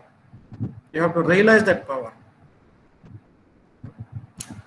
Okay, so that way there is this realization that led to the Industrial Revolution, for which society had given the sanction, consciously or unconsciously. It is a conscious sanction, an unconscious sanction. Consciously would not have given because it did not know. Most of the general society did not know what this Industrial Revolution is all about. Production of things, massive production of material, factory, chimney as a symbol of progress, gear wheel as a symbol of progress. All these things are fine, but simultaneously something is happening we did not recognize. The human society did not recognize. So, yes, that sanction it has given, innocently, ignorantly given, damage is done. But now society, general society is saying, no, I am not giving that sanction. Today I am a different society. I am saying no to the uncontrolled exploitation of the nature. Unchallenged utilitarian, employing the knowledge for utilitarian purposes. I am challenging it. Therefore, hear my voice.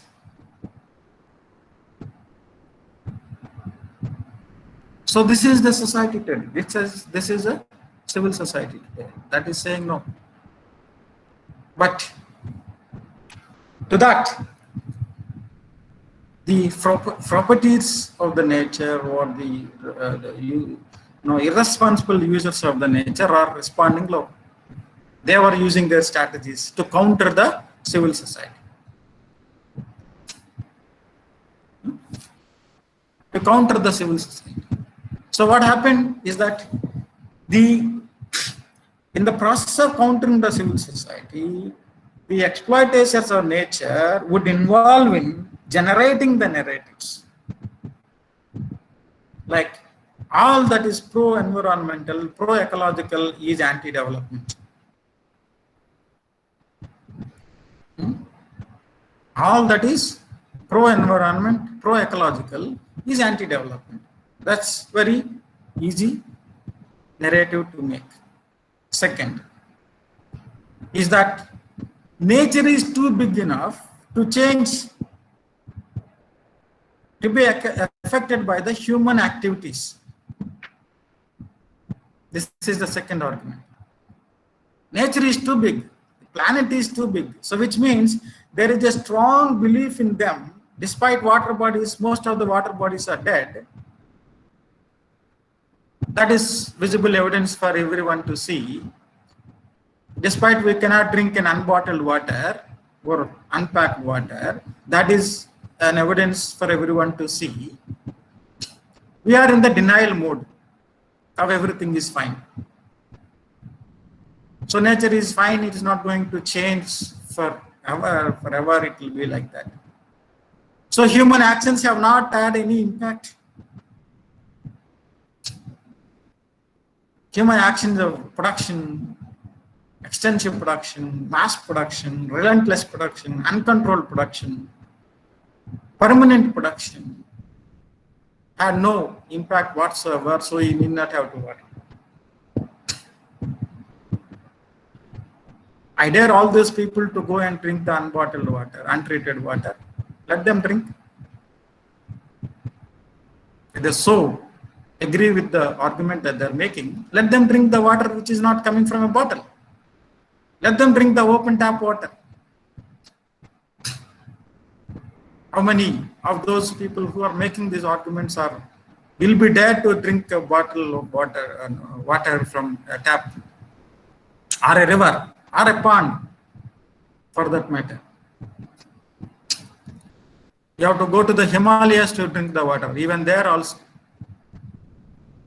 is all gone. Chipko movement, one of the reasons for the Chipko movement was that the extensive development activities taking place at this point in time, where the mainlanders were gone inside in the name of tourism. The entire hilly area was polluted with mainlanders' lifestyle. So therefore, in the Himalayas, you don't have the fresh water, drinkable water. You cannot trust the water and drink even in the Himalayas. However, do you know the Himalaya water? Himalaya water bottle is there. You know Himalayan water. So that company says it is as pure as Himalayan water. But in actuality, that Himalayan water, naturally available Himalayan water, is not pure. The man, he wanted to use the nature to say that it is pure. Nature is pure, supposed to be pure. But where is the pure nature? It's already got polluted. Purity in nature is gone long back. So he wanted to sell the water and say Himalaya is pure. No, it is not. Ganga is pure. It is not. So he still wanted to make people, as stupid that Himalayan water is pure, so you drink my water. He is not bringing that water from Himalayas in a way. He's just using the name and concept of Himalaya, purity and all that stuff. So he's trying to use that. So I am very happy that he's bringing the concept of natural purity. Here, nature is supposed to be pure. But then, did we let the nature to be pure? Certainly not. So therefore, the exploiters of the nature would come with the arguments that all that is eco-friendly is anti-environment. All that nature, climate changing is a hoax. Donald Trump came out of the Paris conference on climate change.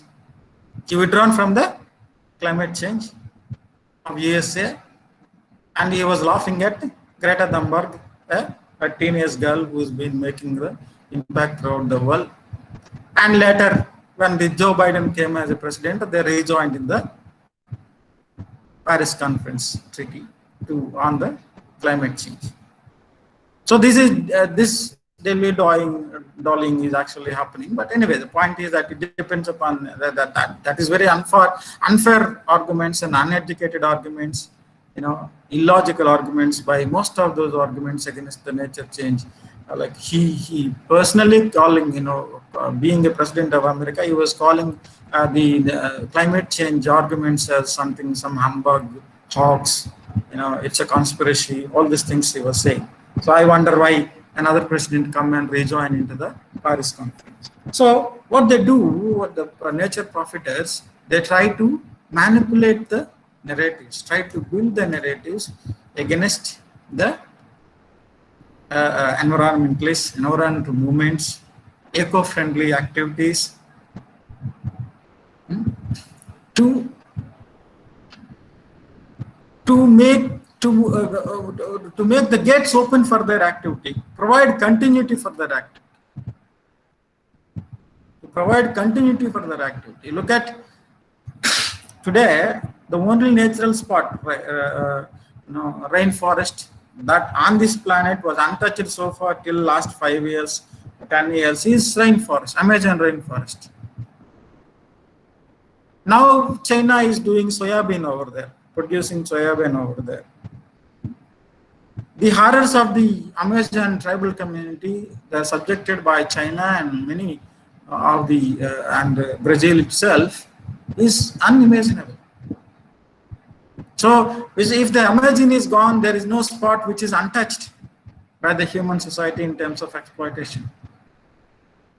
The Silent Valley movement in Palakkad from 1960 to 1989 was very successful. The Palakkad and Kerala civil society, NGOs worked hard. The greatest success of the movement to save the river and the river course and the environment. So they transformed the Silent Valley in Palakkad to be declared into a national park instead of submitting themselves to the designs of the state government by producing 4 units, of which each unit is producing 60 megawatts power. But such kind of success of the movements, people movements, is unfortunately very less because they are subjected to harsh treatment by the opponents, government and capitalism together. So the users of the nature, exploiters of the nature, would always try to treat the pro-environmentalists, pro-ecologists, people movements, people themselves, who are some of the environmentalists comes from the main society, but you have the leaders from the sufferers also. All of them are subjected to harsh treatment. The leader of the Amazon tribe was killed.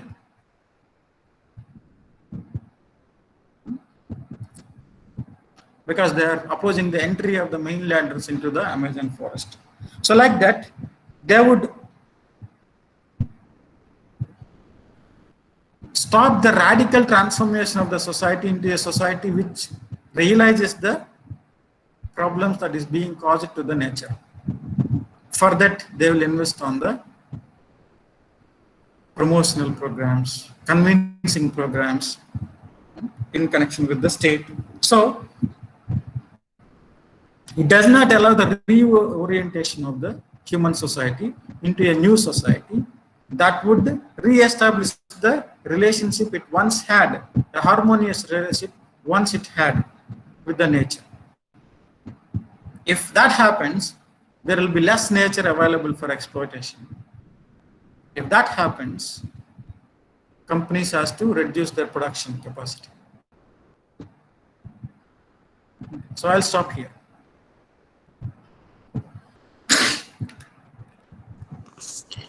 Sir. Yeah. Hello, sir. Are you able to hear me? Yeah, tell me. Yeah. Sir, what about the learning strategies of NGOs to tackle government in opposing projects that are likely to produce some consequences? See, NGOs are fighting since their origin, or for some cause they started that NGO, and they have been fighting for protection of environment. What type of learning have they got in succeeding their protests or whatever objections they show towards development projects that could ruin environmental intactness, such like the Silent Valley movement? Are there any instances where NGOs have successfully done, or any successful strategies they have followed? Anything like this? Any case history? Yeah, so that's what you yourself have cited, the Silent Valley. So to that extent, Silent Valley movement success, CIPCO movement mostly run by the environmentalists. The NGOs participation was less in the CIPCO movement. CIPCO movement also forced the government to declare the ban on the tree felling for almost 10 years. So that was a success.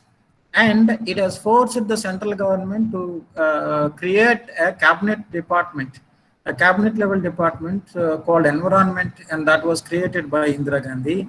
So CIPCO movement was obviously a successful movement. So at that point in time, NGOs were not there. Mostly it's run by the environmentalists. Then if you come to the NBA, that is Narmada Bachao Andolan, it is a combination of NGOs. The success of the movement, Narmada Bachao Andolan, is actually 50-50 in a sense, that it has made the government realize that it has failed to do the duty of rehabilitating the people affected by the dam. When it comes to the strategy, Madha Patkar internationalized the Narmada Bachao Andolan. Internationalization. The process of internationalization, she took on her shoulders. She went around to Japan, to America, to UK, to Brazil, and she has got the help from all these countries, especially NGOs in those countries. Friends of Earth, for example, from Japan. So they have extended the cooperation to internationalization of the Narmada Bachao Andolan to put pressure on the World Bank. So that way she has developed the strategies of trying to provide sort of pressure that is needed for the movement. And she also very successfully has made it into a national movement instead of limiting it to a region.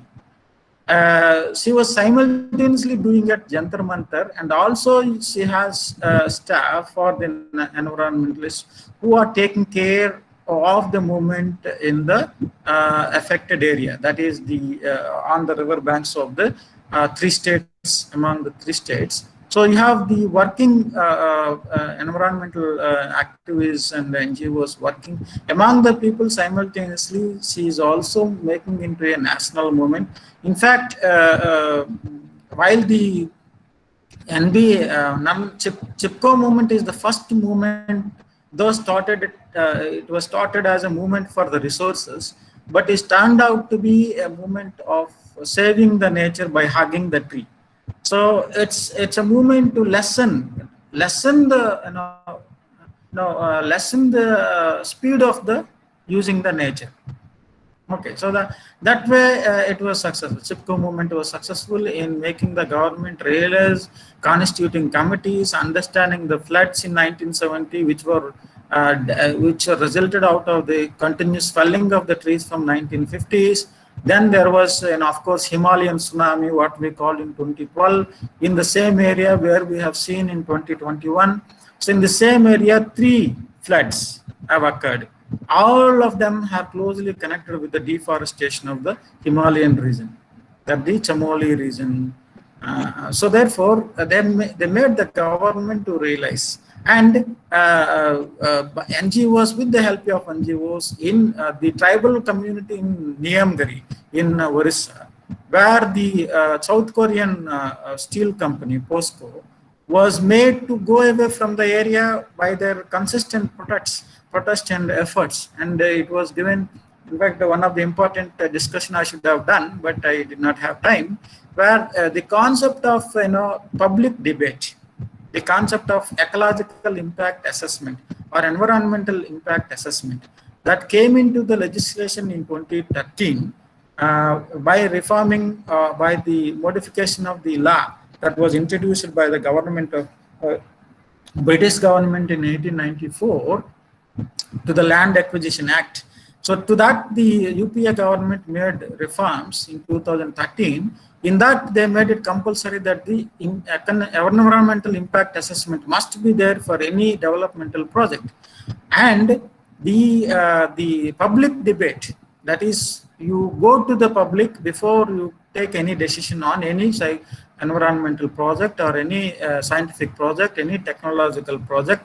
So the public, what we call public debate are public consultations. So public consultations and the ecological impact assessment or environmental impact assessment have become a compulsory procedure for now, which means it is a result out of the environmental movements from 1960s.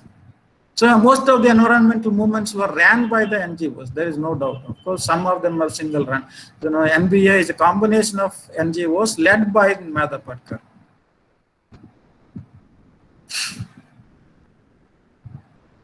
Thank you, sir. Yeah.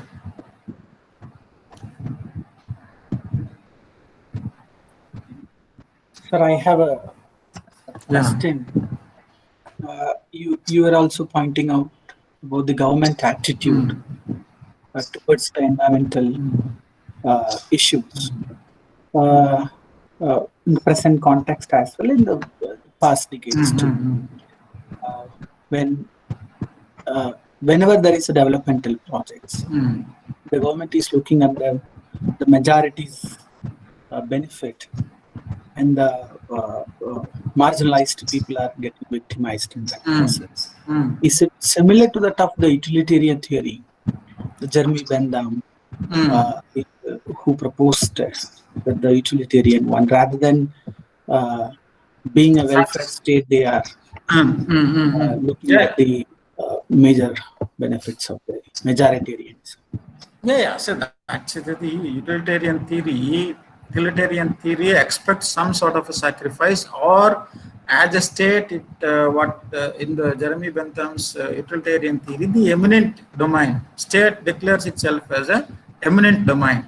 So I am an eminent domain. I am the owner of everything in the four walls of nation. So by doing that, it declares the ownership over all the resources, that whenever the resources are needed by the government for development of the nation, one has to give. Whether sorry to interfere, sir. In this context, there is another doctrine called doctrine of public trust.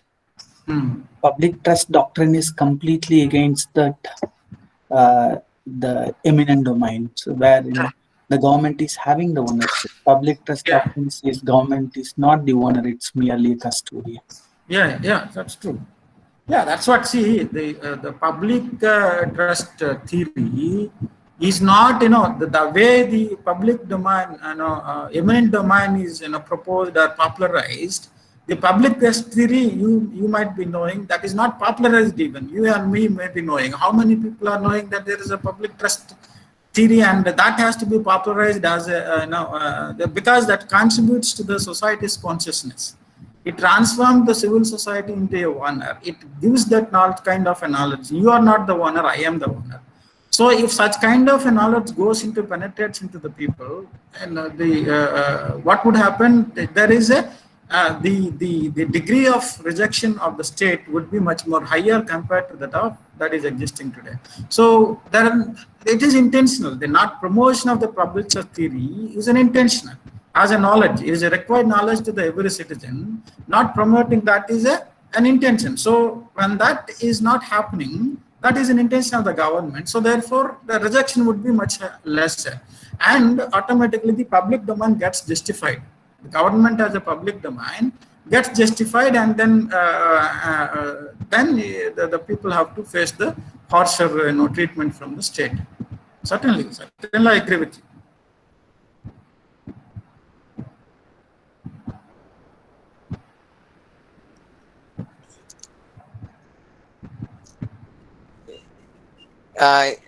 Dr. Rao. Yeah. Let us take some more questions if people are interested. Yeah, sure. I have no problem. Okay. Let them ask. Yeah. So, any questions from the participants? Somebody raise the hand in between. Okay. Hello, sir.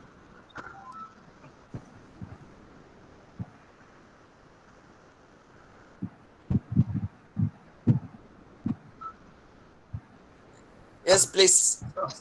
Hello, sir.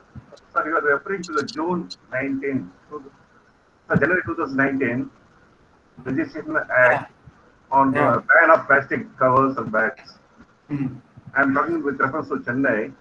Immediately you find Corporation of Chennai officers, they started imposing huge fine of 500 to 5,000 rupees on shops, depending on their size.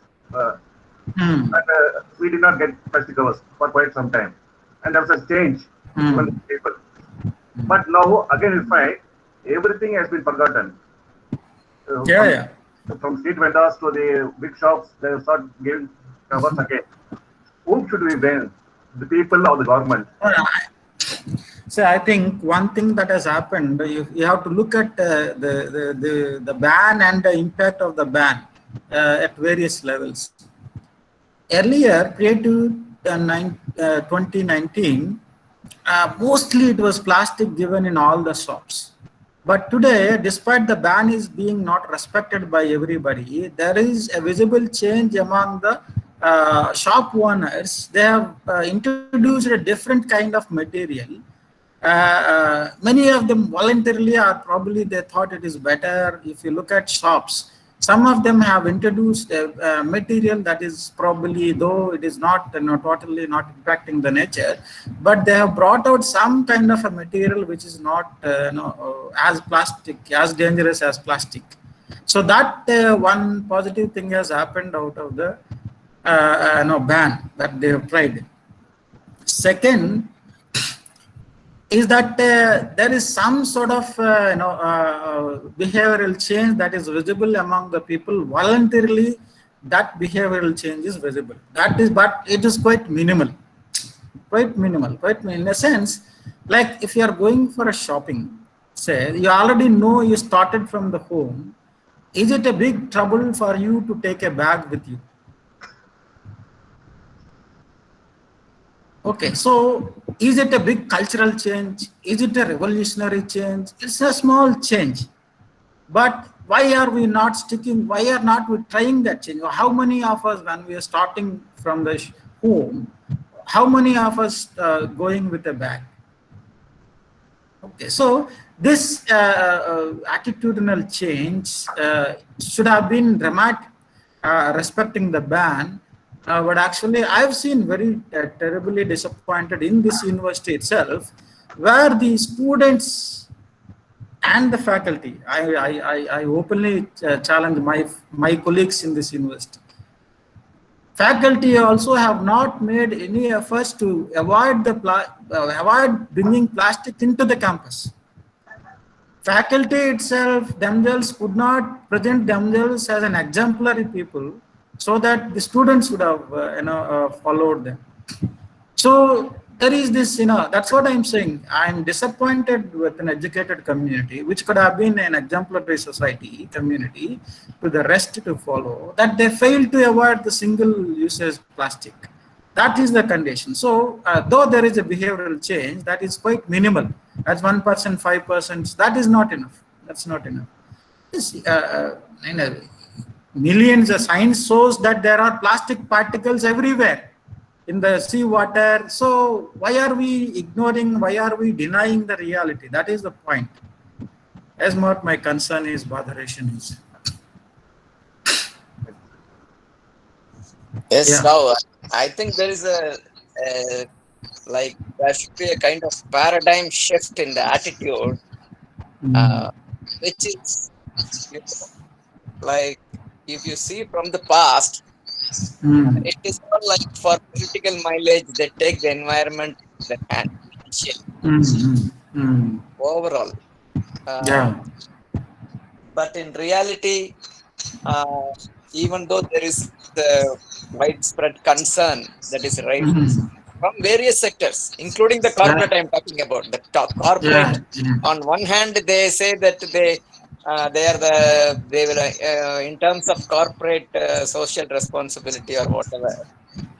But still, your neighboring state like Orissa, still it is the indigenous people, or even the large group of population is still underprivileged. Like the operations are there, industrial operations, and so many. So I remember when I visited Orissa for another project, that is like there were movement, an NGO called I don't remember the name, but it all happened in 1997-98 at that time. So 3 companies, Utkal Alumina and another 2 companies. So they have denuded the whole. I mean, otherwise also they were out of ignorance. People like in the shifting agriculture, they had already destroyed the forest, and in one of their houses, they showed us a kind of skeleton, like front head. Then, with a lot of difficulty, we found out that that is a animal called hog deer. Hog deer is it's like the population has declined, and almost it is becoming an endangered and extinct. It's now distributed very rarely here and there. So, one immediate victim of this sort of, as you said, the profiteers or exploiters. At least human, we have some voice. At least some people. Yeah. Some, but then the whole ecosystem, if you take, there are so many species like hog deer, which Gone extinct and we, already. yes, already extinct, and nobody realizes that these are all essential. If we keep on killing all these guys, then ultimately we have to go for mass extinction. That no one realizes. Morgan Freeman, Hollywood actor.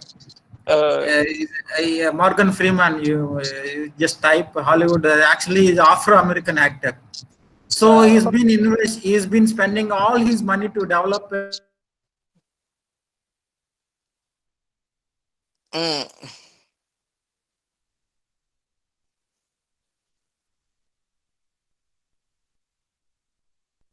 think there is an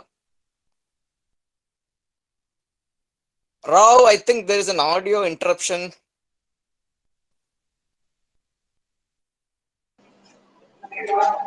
Sir, maybe his internet is not working, I think.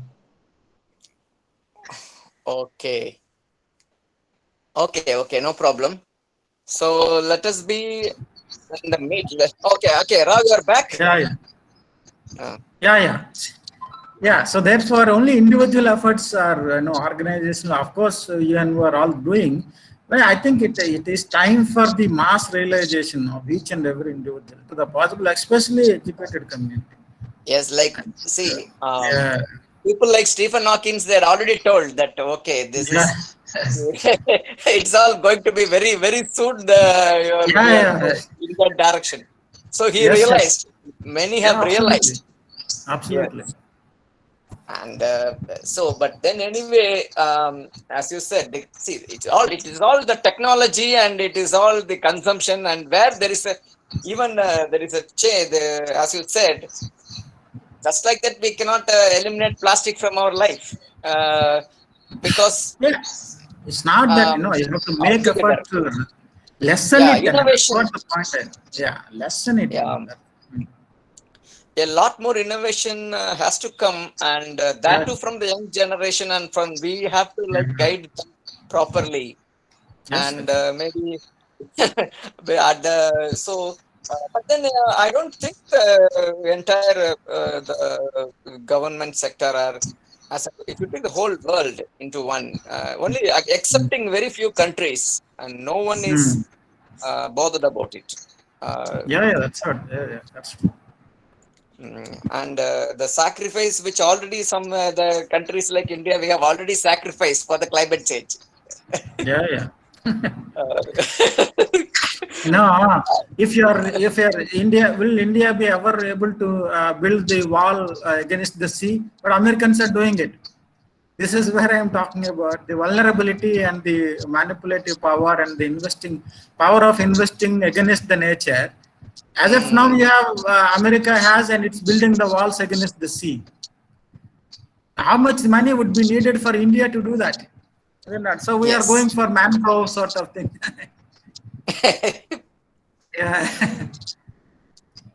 We say we don't know. See, like particularly the wrong spending of money is happening now, widespread. That's true. Not spent in a correct manner, or either in correct the correct infrastructure. Not in the correct infrastructure. Infrastructure and basic amenities. Instead, something else is coming up. So all these things are, we don't know exactly where we are going, and by the time we realize nothing, you can't repair or undo the things. So So I think any more questions from the participants? Sir, quick one in continuation to the 2019 January plastic single-use plastic ban. Usage ban has been imposed by the government, but they haven't thought of banning the production. Yeah. The source itself should have been touched upon rather than voting around the bush, going behind the public and the small vendors. Yeah, I'm not. In this Yeah, regard, I wish to get you. absolutely, absolutely. I agree with you. See, that's a general popular argument, especially that is coming from the common man. See that there's this in one social media video, this one Tamilian is asking, everything is coming in the plastic. When I carry it in the carrier's bag, that's a problem. You go and post it anywhere, I'll take care of it. I'll go to the court, you call me wherever I'll come. So there's one Tamilian making this argument. It's a very valid argument. So however, if you look at the Plastic Association that immediately reacted to the ban, so the state government's ban was half-hearted. One has to say that the state government, as if it is predicted that there will be a response from the producers of the plastic. So therefore, they immediately gave a statement, and it is published in all newspapers. So they should have touched upon the sources, but you have to take that. It is what I believe is that the government wanted to show to the public that it had an obligation, it served that obligation by bringing a legislation. How it responds to that legislation, it wanted to check. It checked. And then what it did, the blame has gone back to the people as well as the producers. So therefore, it is just did,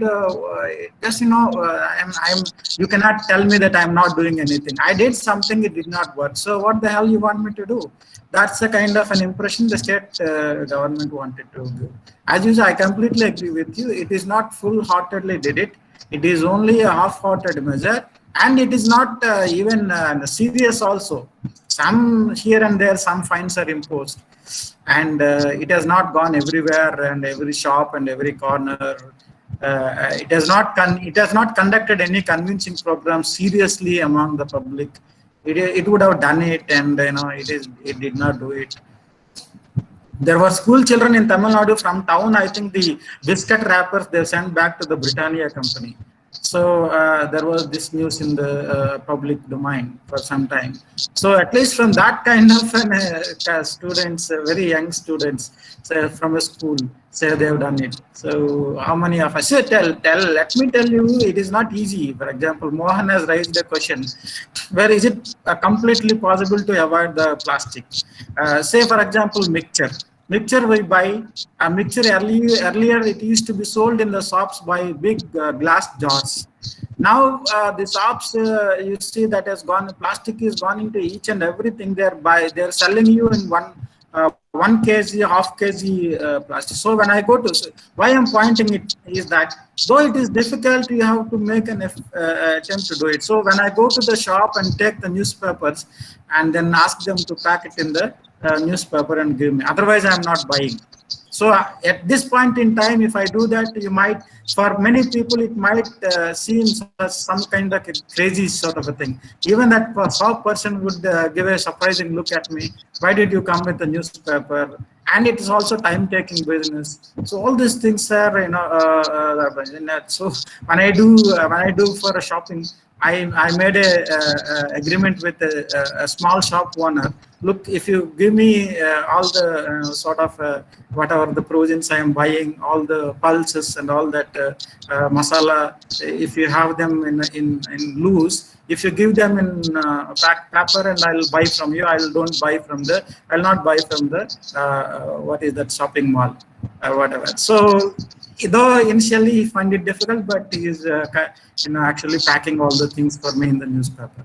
So I think there has to be some sort of an effort, you have to do it. Otherwise, there is no point in all 40 of us listening to a sort of a thing. So let us see what will happen. As Mohan, as Stephen Hawking believed and realized that is the truth, we are going to have a tough time. I consider myself as a criminal to bring 2 children into this world. I don't know what is going to happen to them. One is in 8 years, another is 5 years. So I am a criminal. I am giving them, probably sending them into a gas chamber. No, the issue is the consumptive lifestyle. Yeah. That is. I think the urban, it's becoming more and more nowadays, Yeah, that's what. and it is all vested interest. Like Amazon has become top 10 richest, and Amazon is doing very well in India. You know, the if you buy a small, probably the product inside is so small, but the packaging, you know, the packaging industry is like the entire packaging industry is like now they are the most destructive forces now. The packaging industry. I know. So Packaging, that's it's all what. like, and the Swiggy and all these things sort of lifestyle. If you buy a ordinary 2 idli, then you will get at least the plastic waste for for at least 500 years it will take to degrade. So that is all there now. Can we read it in a different manner? It shows the failure of the scientific community to come up with a solution or an alternative to the single-use plastic, which could be more affordable. No, I think there are alternatives. There are alternatives already. If you go to any shop today, there is a visible alternative. Though it is completely 100% guaranteed that it is not damaged, there are already innovative products that are coming. But compared to the plastic, it is a bit costly, so they would not. Now, as I told you, already informed, there are many shops. The super shopping malls have gone for some sort of a material which is not plastic at all. So that realization is there, but it has to be, government has to see, it has to make go for an extra mile to popularize these things, and then it is not doing. It is under the control of the companies. That is that is the public truth, whether you realize or not. Stories. Yes, that is the real story. The government cannot do it. That's it. Yeah. So that is why in the Western they say that the green transition, the whole society, the state, everybody has to go for a green transition, not the present kind of government. So that is very few such concept itself is not taken up by the Indian government or anywhere else in the here. No political party or nobody has that concept itself. These industrial societies already, if you look at an American going to a shop, he or she carrying the things in a paper bag that you have already seen. They don't carry anymore. So there is a certain amount of realization at the civil society that plastic is not good for the society anymore. But that economy is capable of affording a sort of an alternative. But here, the rest of the economies have not gone to the extent of affording the alternative material. So that is taking time. Wow, the issue is not just carrying one cloth bag and going to the supermarket and buying things. Whatever you buy in the supermarket, everything is wrapped in some or other sort of plastic. So just by carrying one bag, we cannot reduce the plastic menace. It's all like the product chain itself has got so much of plastic in it. Product chain. How to eliminate the plastic from the product chain? Just by carrying one, if I carry one cloth bag, that is not going to eliminate that is not going to solve the issue. Yeah, it's not. See, the point is that at least in a time where though that cannot solve the problem, at least one plastic bag is being avoided. That is number one. That is number one. Second is that I've been at individual level, I've been trying whatever is loosely available, I am buying. I'm trying to make that I'll buy those things. I stopped buying the vermicelli.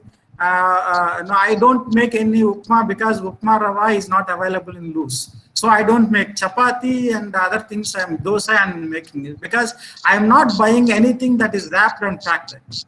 I'm making those efforts. So it is not easy, but let me tell you. So how will I buy biscuit packet? I don't buy biscuit packet. I'm not eating biscuits anymore. So that difficult life to run. we should avoid rice items, no, sir, for our health. We should take other than rice items. That's what. See, environmentally, Mohan, we should talk about. There is a civil society is considered. It has rechanged its life also. Today, if you talk about, many people are eating ragi made items. Many people are eating thinai made items. Many people are eating jwara made items. So it's not that civil society is not changing, but that change is actually health conscious, came out of the health consciousness. But environmental consciousness is not connected to that. Then So one small issue also available, sir. If you are wrapping the vegetables other than plastic and keeping in the fridge, it will be lose its freshness and greenness, and it stink within 1 or 2 days. What to do, sir? So we should avoid by keeping this in fridge, and we have to buy daily vegetables, I think. Then only we can avoid the plastics. I understand the difficulty. I understand. Whatever you can, you do. That's it. What I'm saying. As Mohan suggested, as me suggesting, complete disconnection from the plastic may not be possible. So in a place where I could have avoided in fact, Rao, in fact, plastic is helping in several aspects to some extent. How you know?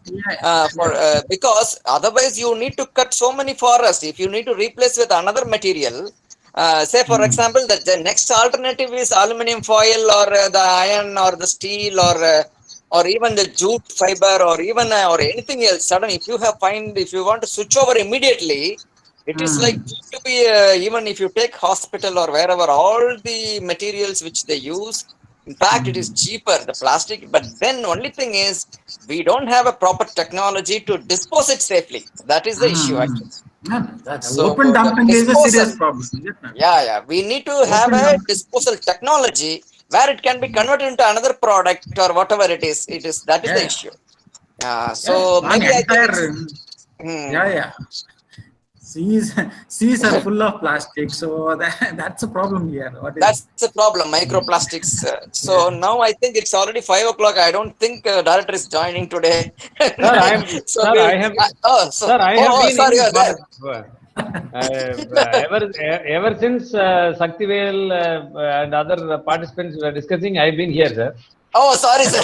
I didn't notice it. No, I didn't want to disturb the flow of the discussion. Okay. So, how are you, Rao sir, Srinivasa Rao sir? Thank you, sir. I logged in when you were at the beginning of the session also. Right? I'm sure you had a good interaction with our participants as usual. Yeah, that's fine. Okay. So, beloved coordinator of the program and distinguished participants, a very pleasant Maybe Rao can leave, I think, or should we? Yes, sir. Rao, sir.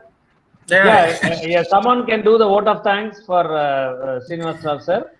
So I have some information to share with the participants, sir.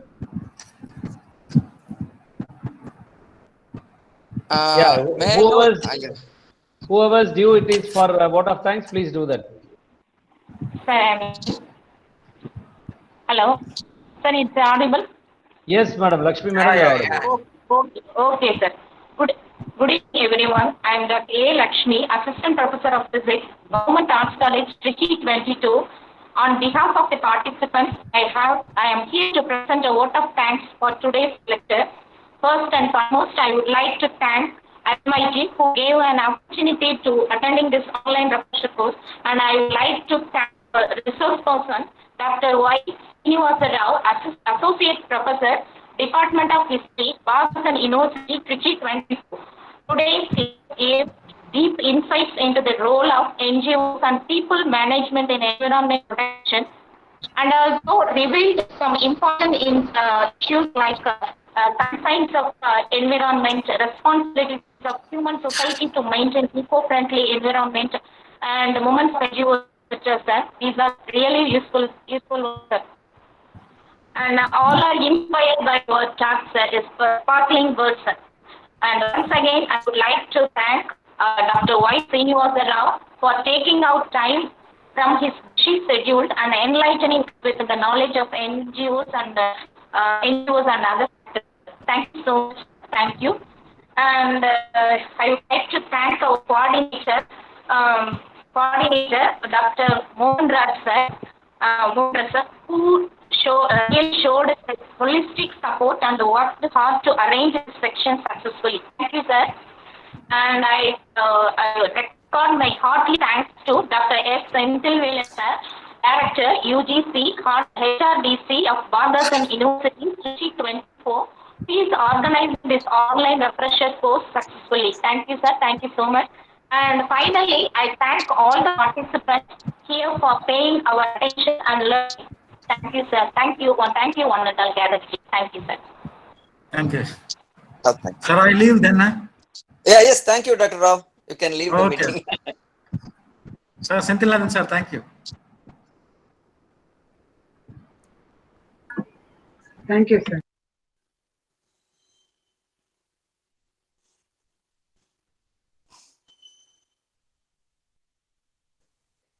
So, good evening, every one of you, my dear participants. So Good evening, sir. I'm just very happy to Good evening, have sir. a very good Good evening, interaction sir. with you. Good evening, every one of you. And I'm very happy to see that you're all very actively participating and enthusiastically participating. And as I understand from the resource persons who handled the sessions for you the past 2-3 days, all of them are extremely happy with the level of participation and the level of enthusiasm you evince as participants. And your coordinator is also extremely happy with the excellent cooperation you're all rendering for the smooth conduct of the program. So I'm very happy to interact with you at this juncture. You see, this is just 2 things we would like to share with you. One is with regard to the assignment. Let me tell you, the assignment topics, as already we mentioned, it is not project proposal writing, because project proposal writing is not well suited in the context of a multidisciplinary research. That is why we have done away with that. For instance, there are participants from Bharatanatyam department, there are participants from Tamil language and literature, of course in the EVS, both batches together, someone from English, and it will be really tough for a person from a different field to write a research proposal linking it with some environmental issues and concerns. That is why when we inquired in some other HRDs also for multidisciplinary, they went for an assignment. The same thing we are also going here. And this assignment is going to be 2 questions, only 2 questions. For each one, you are going to give a 2,000 worded essay, right? It is going to be 2,000 word limit essays. 2 essay type questions, which we are going to, I don't know whether my technical team has shared that already in the WhatsApp, right? It will, or else it will come to you in a few minutes now. And you see, one question is about whatever discussion you have been having about, the role of citizen movement, right, in protecting the environment, sustaining its points and all, okay? And that will be for about 15 marks, it will be evaluated. And you see the second 2,000 word essay type question will be a little different in the sense that, it will be, each one of you will have to write a different answer. All of you cannot write the same, because it is about your institution. And the question is very simple: discuss the curricular, co-curricular and extracurricular activities that you will organize in your campus, your institution, for promoting environmental awareness, environmental attitude, environmental education, this and that. And you see here, individually you have to think in terms of what will work in your institution and write. And there is nothing like handwritten this and that. I was told that some HRDCs insist upon manuscripts and other things, but it is nothing like questioning your academic integrity and all. We fully believe you that you will write well. So you go ahead writing it in a word processor. Straight away you can do it in MS Word and convert that into a PDF file and send it to the mail ID that we have already added in that assignment question itself.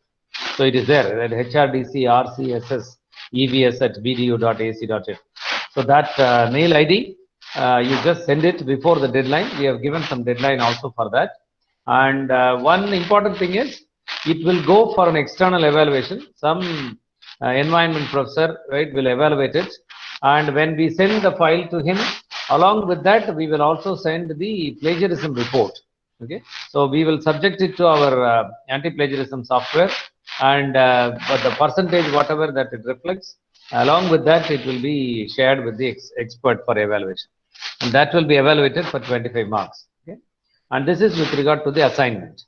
And with regard to the seminar presentations, some of you might have already seen, we have shared in our through your email a Google Doc link, a link for Google Docs. Okay, a Google Doc is an editable document. Any one of you can go there and edit. Okay, so that is what we have done, and it will be something like this. Okay, the doc, when you open up the link, it it will be something like this. You will get it. Excuse me. Of course, this is for the teacher education. I hope all of you see my screen. Can you? Yes, sir. So like this, you know, the list of topics for seminar presentation, and you see with the list of about 40 topics we have listed. Your coordinator has given 40 topics.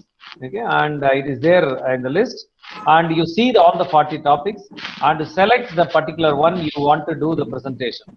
Okay, for instance, if I choose to do something on Mahatma Gandhi's thoughts on education, then what I have to do is I have to enter my name here. Okay, in the opposite column I have to enter my name. Okay, that's all, and there is no need to save the file after entering the name manually, as all changes will be auto saved since it is a cloud based facility. Okay? So don't bother about that. Okay, so this is what is important, and kindly go read all the 40 topics. Dhanasekaran sir, can you mute your mic please? Okay. Yeah, right. Kindly go to the list, have a look at all the list, and you know the list is a little comprehensive list on different aspects of environment, like emission or global warming, many other things we have touched upon. And for a non-environmental science person, anybody who is not coming from EVS department, I'm sure you have to read a little bit from the web. You have to go to certain websites, search for some authentic content, read, reflect upon it, and then only you will be in a position to prepare for your seminar presentation. So kindly do that, because it's all a learning exercise. And essentially, I think we have already told you that it is PowerPoint presentation. Not only PowerPoint presentation, we also want you to make some powerful points. That is important, not PowerPoint presentation alone. Okay, but PowerPoint presentation is a must, and about 5 to 6 slides at the maximum, because you see it is 7 minutes. The presentation is for 7 to 7.5 minutes only. So for each slide you are going to speak for about 1 minute or 1.5 minutes. It is going to be just 5 slides. Okay, then you know you have a title slide and a thank you slide. So 7 slides are enough for doing the seminar presentation.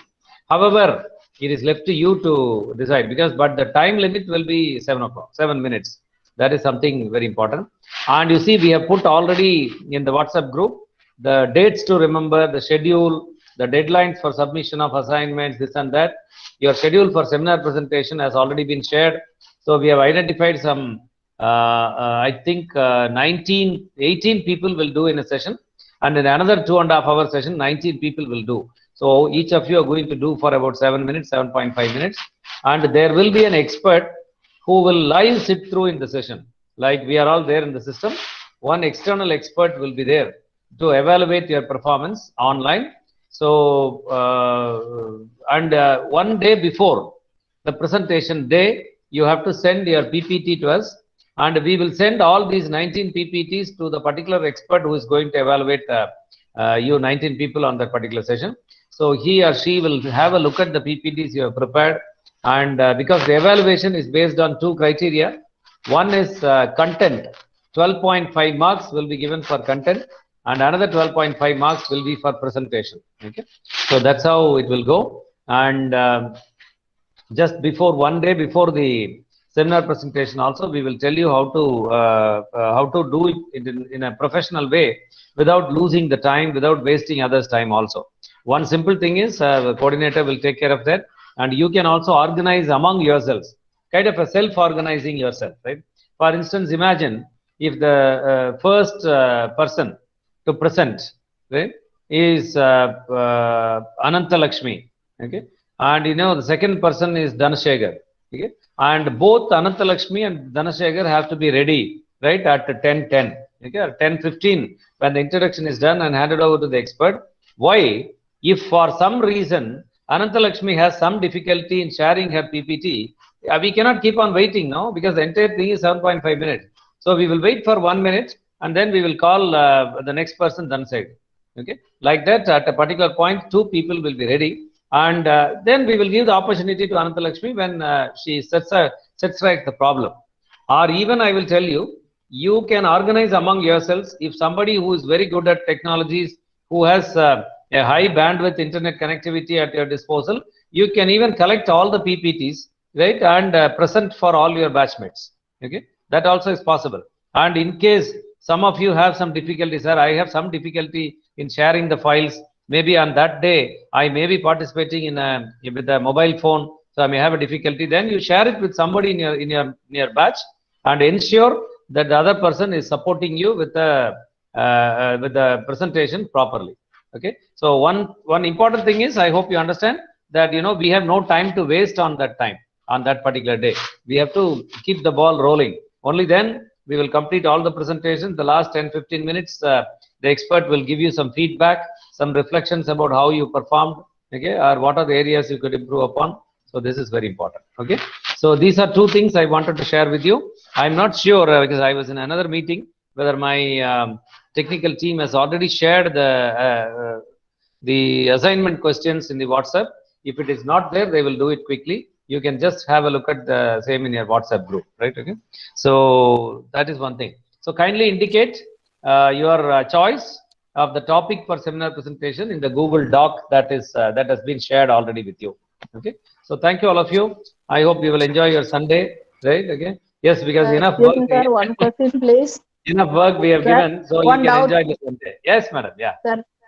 Sir, one topic is for one person, or one topic can be shared by more than one person? No. The idea behind one giving topic for only one person. Yeah. Kindly mute your mic, madam. I'll tell you. You see, the idea behind identifying 40 topics where there are 37 participants is that every one of you will choose only one topic. And in fact, we have given 3 or more topics also, just to give you a variety. And here also, I would like to tell you, imagine if by the time Dr. Anita goes to the Google Doc and she is interested in doing on a particular topic, but she sees already Padma Priya has entered her name there. Okay, because first anybody who goes first, you will have the first choice of selection. Okay, and what you can do is, maybe Dr. Anita and Padma Priya can discuss among yourselves and see if they can exchange the topics. And you should see that you are intimating the coordinator, right? Again, so already the list has been shared. It is only 5:15 now. Maybe you can take about 2 more hours before 7 o'clock. It will be good if you can all complete the selection.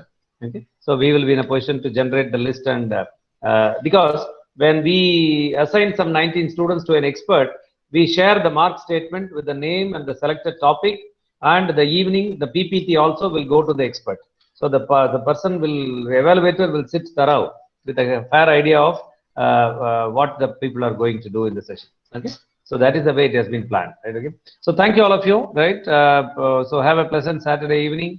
Enjoy the Sunday, right? We will meet on Monday morning as usual, 10 to 10:10. Thank you very much, everyone. Thank you, sir. Thank you, sir. Thank you, Mohan sir. Thank you. Thank you, sir. Thank you, sir. Thank you, sir. Thank you. Thank you, sir. Thank you. Mohan sir. Mohan sir. Can I talk to you, Mohan sir? Coordinator sir. Hello, coordinator sir. Mohan sir has left the. I think he left. Maybe you can call him. Okay. Do you have his number? It is there in the WhatsApp group, no? Number is Yes. In WhatsApp.